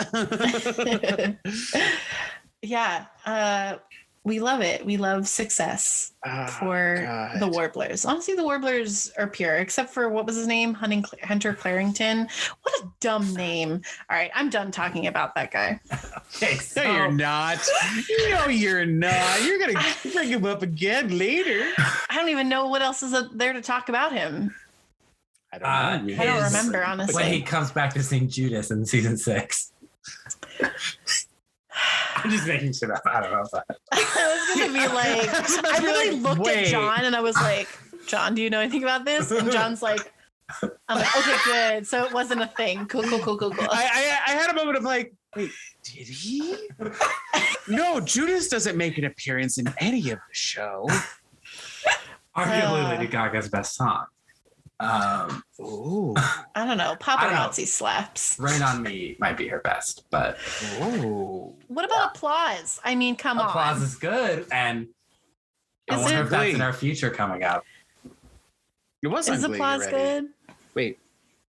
Yeah. Wait. No spoilers. Well, next episode is called Katie or a Gaga. I wonder which episode Applause will begin. Oh, right. Really? Wait, hold on. Yes. Applause came out when Glee was still a thing? Yes. Yeah. Time means nothing. What? The songs next episode are pretty banger, if I do say so. Well, I mean, it's Katie and Gaga. I mean, well, I'm also thinking of like their versions of it, and sometimes their versions of songs aren't the best. Hello, Toxic. Sorry, season triggered. 2. What? So triggered. But yeah, you guys are getting into some pretty decent songs in the future. Well, that'll be something at least to look forward to. Plot wise, who fucking knows? Gloria happens. That's right. It's so good.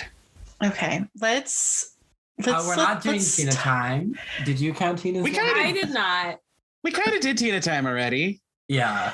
Yeah, Tina, we were not happy with the way they executed that. We had a lengthy discussion about Tina's 2 lines in the episode. Yeah. Yeah, I think it was like 2. Yeah. So they do cut away to her a lot, though, as a reactionary shot when they are performing, which was weird. The reaction shots were very blank. I mean, she did look a little sad in some of them, but especially everybody's. Oh, I think. Yeah.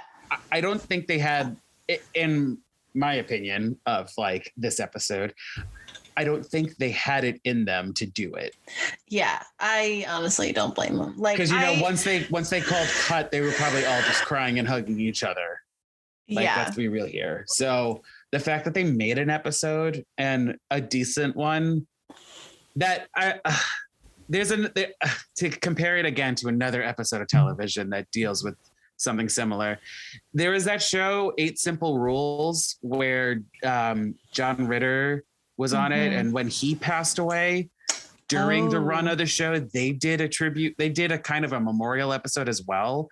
And in it, oh my God, there's a cat in the background. And in it, again, you couldn't tell when they were acting and when they were being themselves. And that was filmed in front of a live audience. Well, the show, I don't know if the episode was, right? I can't remember if it was, but there's a moment with Katie. Audience episode. There's a moment with Katie Sagal breaking down, and you're like, also in this show, she plays Artie's mom.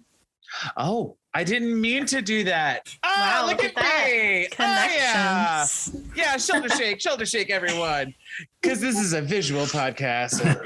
Yeah, podcasts are a visual medium.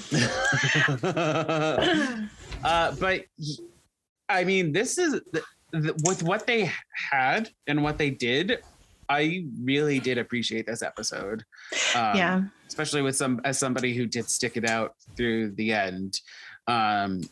They do come back and talk about Finn a lot.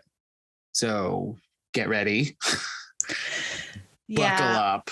Honestly, though, like, in all seriousness, I definitely think that, like, hats off to the cast and crew for being able to put this episode together. Yeah. Because I think it was necessary.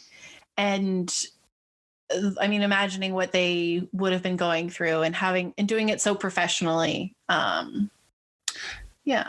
And did any of you find out, like, what they were going to do with Finn in season 6? Wasn't he going to become a teacher? Yeah. Because we forgot. Rachel actually says it. Rachel says exactly what it is. Well, Rachel and both Sue talk about it. Yeah. And you're like, oh, that's so interesting. And I had initially, I think I said this earlier on the podcast, like a week or two ago, that like Rachel literally says what the writers initially envisioned for the ending of the show, where she makes it big on Broadway and comes back to the choir room and says, also, I'm home. Let's quickly talk about, though. She's like, I'm going to make it big on Broadway. I might do a Woody Allen film. That's what she says. Big yikes. But we have to point that out because honestly, at the time, things are a little different than they are now. Not too much different. Not too much different, but a tad bit different. He was dating his daughter at that point. Yeah. Right. But like, past dating his daughter at that point. It wasn't the whole article and stuff didn't come out until a couple years after. So it wasn't quite I mean, as I already intense. knew Woody Allen was bad news before this, though. Well, yeah. Yeah. But anyway. I don't know who this, like, I know the name, but I literally have no. Remember when Morgan on this podcast was explaining Woody Allen to you and said he directed Ants? No, she does not remember. That's the thing.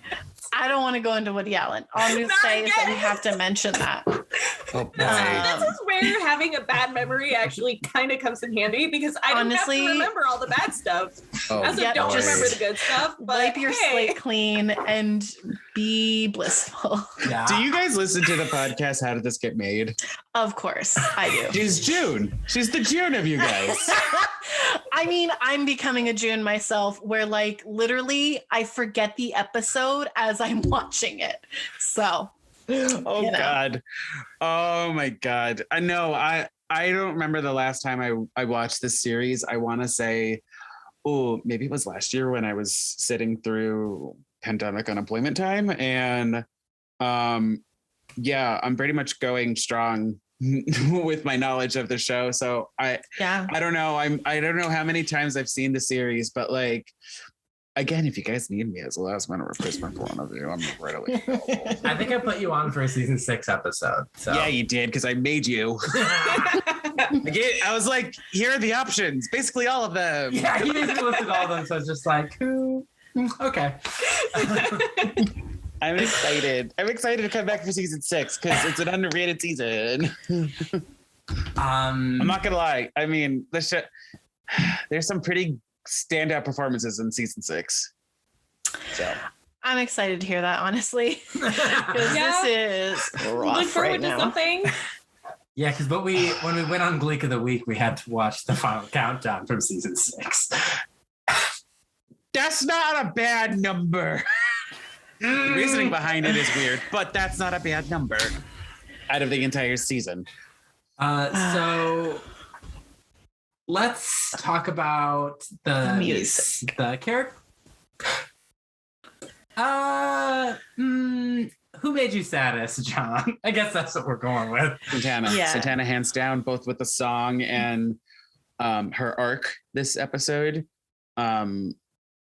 Plus also the meta-ness of it that I had with 2022 eyes watching it. Because I know what happens to Naya. So she made me have the feels, I guess I would say.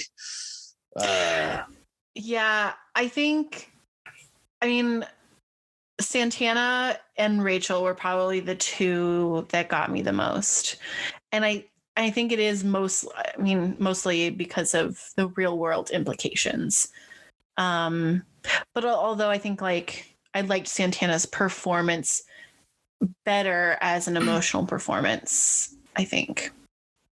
I'm gonna go with Finn's mom because Oh my God. Carol, yeah, Of course. I forgot about Carol. Honorable mention, but That same. was that moment, like her entire monologue. It didn't even really feel like monologue-y, and that's difficult to do at times. And it was so hard to watch, and it just made me feel. I don't have kids, but I felt terrible. I felt terrible. So props to her for making me feel terrible. For giving you the feels. We're just giving you the feels. Similar to Hannah, I'm doing Rachel and Santana. Because I think the real world implications and their performances were just remarkable. So let's talk about the music. We had Seasons of Love was first. Seasons of Love. I'll stand by you. I stand by you. I've seen Fire and I've seen Rain. Fire and Rain, If I Die Young. Wait, what is Fire and Rain? Who sings that? Sam and Artie. Oh, okay. You want me to play it? Do you need a reminder? No, I haven't. Thank you. Okay. You can always edit it out. I mean, honestly, I don't actually remember the song, but I remember the scene. Got it. That's all you need. Yeah. If I Die Young and then Make You Feel My Love. Nope. Puck. No Surrender. I forgot that happened. Oh yeah. So before you decided that you were gonna do your little ending thing differently, I did write down that his song was my least favorite moment of the episode. Okay, bye. Yeah, no, you can come back because I agree. Yeah, I agree too. I literally forgot it. It was so I get the idea to give Puck a song because he's one of the storylines this episode that's dealing with trauma and the loss of his best friend and everything. I don't think that's the right song as well. I feel like there was a little discrepancy with the song choices this episode, which is weird because they all make sense in the world for Finn, but I don't think they are the right songs for what the character who's singing it. Right. Except for If I Die Young. Yeah. Santana, hands down. I love her. Yeah. Hannah? The saddest song is gonna be If I Die Young. And again, it's the real world implications, just the strange coincidence of it paired with how beautifully it's done. And then also honorable mention for Seasons of Love. I like that song, and I thought it was kind of a sweet way to open up the episode, and I thought it sounded pretty good. And then also Make You Feel My Love too. That's the one Rachel sang? Yeah. Mm-hmm. Yeah. I think I'm going to go with Make You Feel My Love, because I was almost sobbing at that point, but I have this thing where I don't like people to hear me cry. So if they don't look at me, they might not know. I didn't. Yeah. And I wasn't wearing my glasses, so I would look at her and I didn't know until the end. I like saw the shine. But I would like look at Alyssa to see her reaction to certain things, like Will stealing the jacket. And I didn't see that she was crying. Girl, you gotta cry. Cry as loud as you can. No, I don't want to. Oh, well No. then. I hate crying. Oh, boy. Oh, no. You've opened a can of worms. But also, Cullen, Why you said don't that like you I like wasn't. crying? I don't know. Oh. I think it's like a weird. It's probably a toxic masculinity in the fact that women are thought as overly emotional. So I don't like to buy it, like be that. Interesting.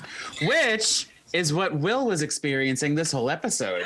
Oh yeah, we didn't really talk about that. Mm-hmm. Because, Emma tells him that he hasn't cried once.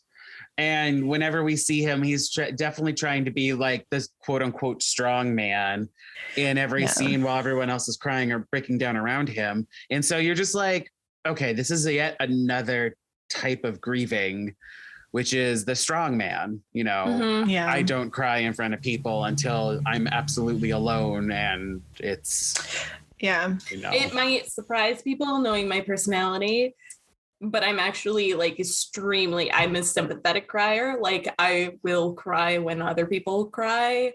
I've been to funerals where I don't know anyone there and I don't know who died and I'm just sobbing. Like it's I think for me specifically, I don't like feeling the lack of control that tears make me feel.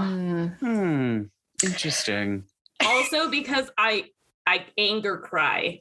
So, and that can be very upsetting. If you're really angry with someone, you don't want them to see you crying. It's not a good combo. I hate it. So did you sympathy cry with Rachel and Santana in this episode? Mostly with Rachel, because Santana didn't really, she cried, but she was like shrieking most of the time. So that breakdown didn't elicit an emotional response in you? Not really. No. We're going to need you to get checked out for your emotions. I'm kidding. I love you. I love you all. Thank you for having me on. Okay, bye. What do you, emotional response? Sure, like I felt sympathy for her, but I didn't start crying. She never actually like has like tears. Am I misremembering that? She has tears like when she's talking to Kurt. But yeah, she kind of like she covers her face. Yeah, like I was more emotional when she was talking with Kurt, but she doesn't. You don't see like it's literally how when you see people yawn and then you yawn. Yes, that's like why would you say that word? Now I have to yawn. You see the tears and then you have to cry. So you can't see them. So this is a complete tangent, but like my eyes water when I see other people's eyes water, not like in a crying way, but like if there's something in their eye and they're like telling me, like my eyes start to water in response to that. Yeah, it's like a weird empathy thing. Yeah. It's like, I'm an empath. I'm trying to remember the first time I watched this episode. It's been so long ago, everyone. Yeah. But I remember where I was when I watched it. My friend, literally, she was going to school out of state. She came back to visit for the weekend, and she's like, "You need to watch this." And we literally sat at the bar island in my kitchen, the apartment I was at, and we watched it. But I don't remember any of it. That's the thing. I don't remember. I feel like every time I've seen this episode, I cry every time Santana has her breakdown, or like as soon as the song starts, I'm done, and then into the next scene, I'm still crying. But like, I don't think I cry during Seasons of Love because I have a different emotional attachment to that than this episode. And then I don't cry during Make You Feel My Love because I'm heartless towards Rachel Berry. I mean, that's valid. Like, Everyone just said Sunshine to a Crack House. If Leah Michelle hadn't been dating and or engaged to Cory Monteith, I probably would not have cried or felt sad. Nope, even knowing that, I don't like Rachel. Yeah, I think that's the only thing that's getting me emotional about it is the real world implication for Rachel's song. Because, like, aren't they broken up still at this point? Yeah. Yeah. Like, Don't Speak happened last season, and that's when they broke up beautifully. But yeah, they're like this weird, like, not dating, but like not together kind of a thing. So, and if we're talking about crying, I'm a little unhinged right now. So shout out to my college acquaintance, Desiree, who got upset when a priest cried during his sermon at church because men shouldn't cry. You have a kid now. I hope they're not gay because you told me you think she should be able to fire someone if they're gay. We're unpacking a lot here. Oh boy. This episode just brought out a lot of stuff. I'm sorry, everyone, if I'm like, too much of a therapist this episode, but like he's not a therapist. We're just like these unhinged children. I'm kind of happy I've seen this before, and like I was here for you guys, I think the reason we weren't going to have anyone on is because most of the people we've had on the podcast stopped after season 3, maybe a little bit of season 4. So I think the fact that you did see it is really good because if we had just had someone else come on and they hadn't seen this part of the show, like we would have had been explaining so much. So like logistically, I don't think it would have worked, but also just like what a bummer to have to watch if you hadn't seen it since, And also when I was rewatching this, I realized that like the next generation of New Directions basically has a backseat this episode, and I'm very okay with that. Yeah. I mean, if we had to feature them somehow, like at least with reactionary shots, it's fine that they're there and everything, but like this is because they start Seasons of Love, and the oldies do, I think. And then so they're in Seasons of Love, and then they sing back up on the other songs. But like, that's it. Kitty has a line. I don't think Marley has anything to say. No. What I'm saying is the newbies start it, and then the older people come in. So it's I thought that was kind of interesting. Because at first I thought this was literally just like this part of New Direction singing at the funeral, and then the old members came in, and I was like, okay, no, this is just them performing for themselves.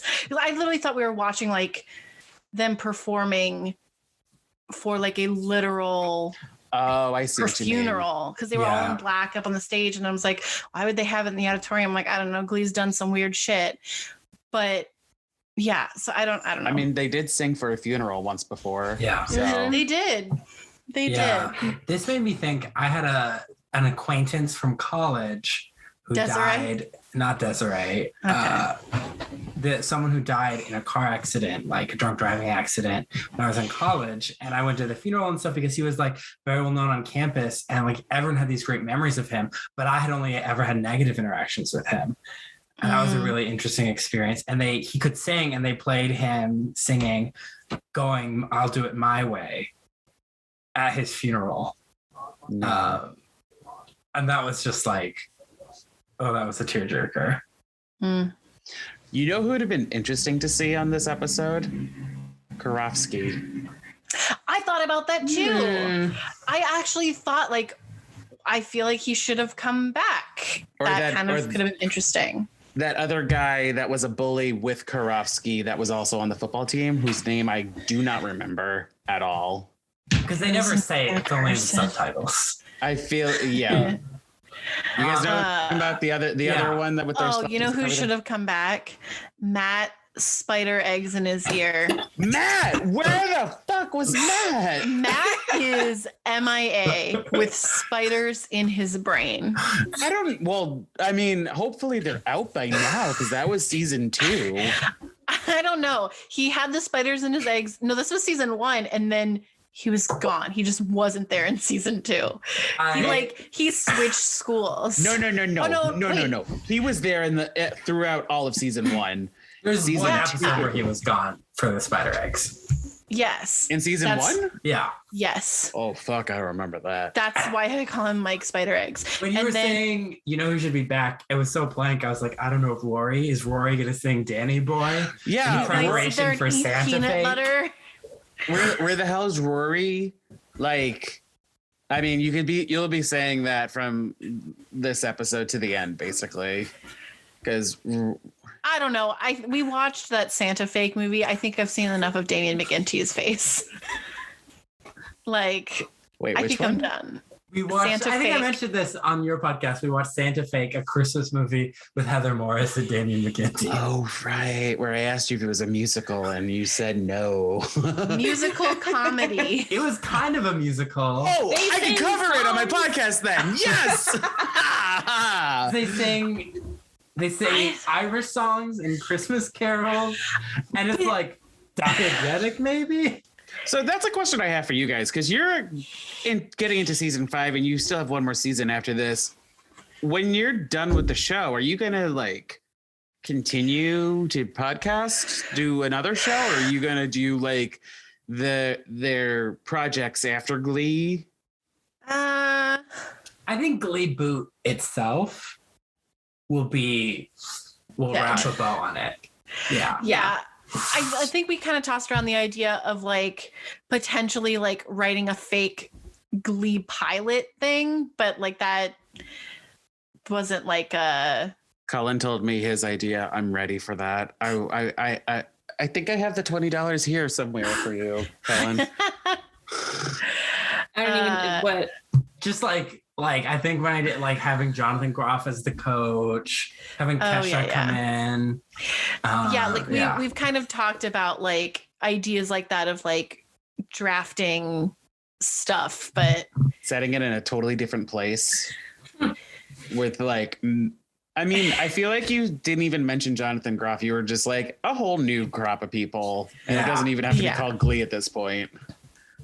I'm ready for that. It's gonna be Glee the musical, the show, right? Like High School Musical, the musical, the show. It's gonna be a Glee musical about like a musical of Glee taking place in a high school, and like it's gonna be like layers. Ryan Murphy cannot like touch this project. No. That's all I'm gonna say. And there's gonna be a nod to Smash. Catherine McPhee is gonna come on and sing "Don't Forget Me." Okay. But like absolutely no context. She's just going to be there. It sounds like Glee. I love it. Yes. I'm ready. Uh-huh.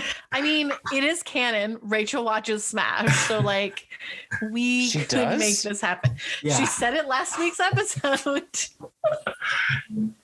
And it's crazy. When she said she was going to be in a Woody Allen movie, I almost said Karen Cartwright would never. But then I remember she willingly worked for Derek. Yeah. She would. Right.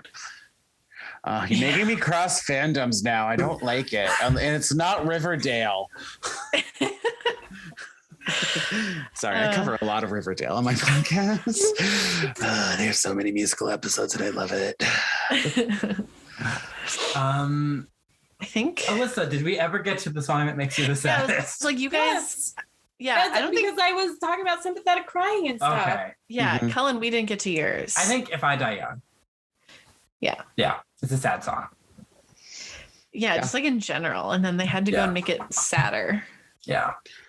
So, John, where can people find you and your podcasts? You can find me anywhere. We're on all the podcast apps, I believe. You can follow Movie Deja Vu on Instagram at Movie Deja Vu Pod. That's MOVIEDEJAVUPOD. You can also follow my solo podcast where I bring on guests to talk about musicals, musical movies, and TV shows. Specifically, it's called Life's But a Song, and I'm on Instagram at But a Song Pod. When is this episode coming out? 3 weeks from now. Yeah. Wait, let me do some math real quick. Let me double check. So I think at the time that this comes out, I will be covering Glee as well on my podcast. Oh my gosh. Right? Yes? Yeah. Wait, maybe? I have no idea. I will just about to be starting my Glee saga. Yeah, this will be February 12th. February 13th. Okay, so no, I will announce it here anyway. So by the time this episode's out, I will almost be ready to cover Glee. Y'all are on it, so surprise. Spoilers. Be sure to listen because, I'm not doing by episodes. I'm doing seasons. We should have done that. No. Honestly, because we were talking about season 2 and there's just so much. There's so much. But then season 3, there's also a lot which y'all are coming on for. Surprise! I didn't confirm that with anyone, but now I did. Hooray! But there's a lot that's happening, and I'm trying to do it without rewatching it, and I'm that's doing fun. Pretty well, I think. Yeah, you remembered most of it when we're talking. I needed to look at the Wikipedia pages of the list of songs and the episodes and everything. But that's where you'll find most of the activity for my podcasts. Movie Deja Vu. It's myself and my co-host Shady. We compare similar movies by creating a verbal Venn diagram. Sometimes we get into franchises. So we just talk about movies for about an hour and so on that. Cool. You can find Gleeboot on Instagram, Twitter, and TikTok. We are at Gleeboot Pod. You can also find us on Tumblr, gleebootpod.tumblr.com. Have you guys followed the TikTok trend with River Deep Mountain High yet? I haven't gone on TikTok. I haven't been on TikTok in ever. Now it's a thing where they're doing on my way to the store, and it's "Do I Love You, My Oh My," and it's the song River Deep Mountain High, and it just brings me so much joy. I love that song. Shut up, Cullen. So hard. What? Because I only ranked it number 10 in Yes. How dare you? Cullen. Wait. So what was number 1 though? Pretty Unpretty. Duh. Yeah, but was it number 2? It was number 10. Damn. That's rough. I went on a whole diatribe about how it should have been number 1. And I'm surprised Cullen allowed me into this room today. Yeah. That was the quarterback, everyone. Yeah. You can follow me on Instagram at Cullen Ever After. Alyssa? And you can follow me on Instagram at a.m.swearingen. It's my last name. Wait, one more time. A.N as in Nancy? No. Mary. M as in Mary. Okay. Yes. Dot SWEAR. So swear. Where? ING swearing. EN. Swearingen. It's hilarious when we have the Zoom files and we go to edit, and when Alyssa's on her own thing, it just comes up Alyssa swearing. And then I was like, I would love 2 hours of this. Someone who's been listening to Gleeboot, every episode is like, oh, she says her Instagram too fast.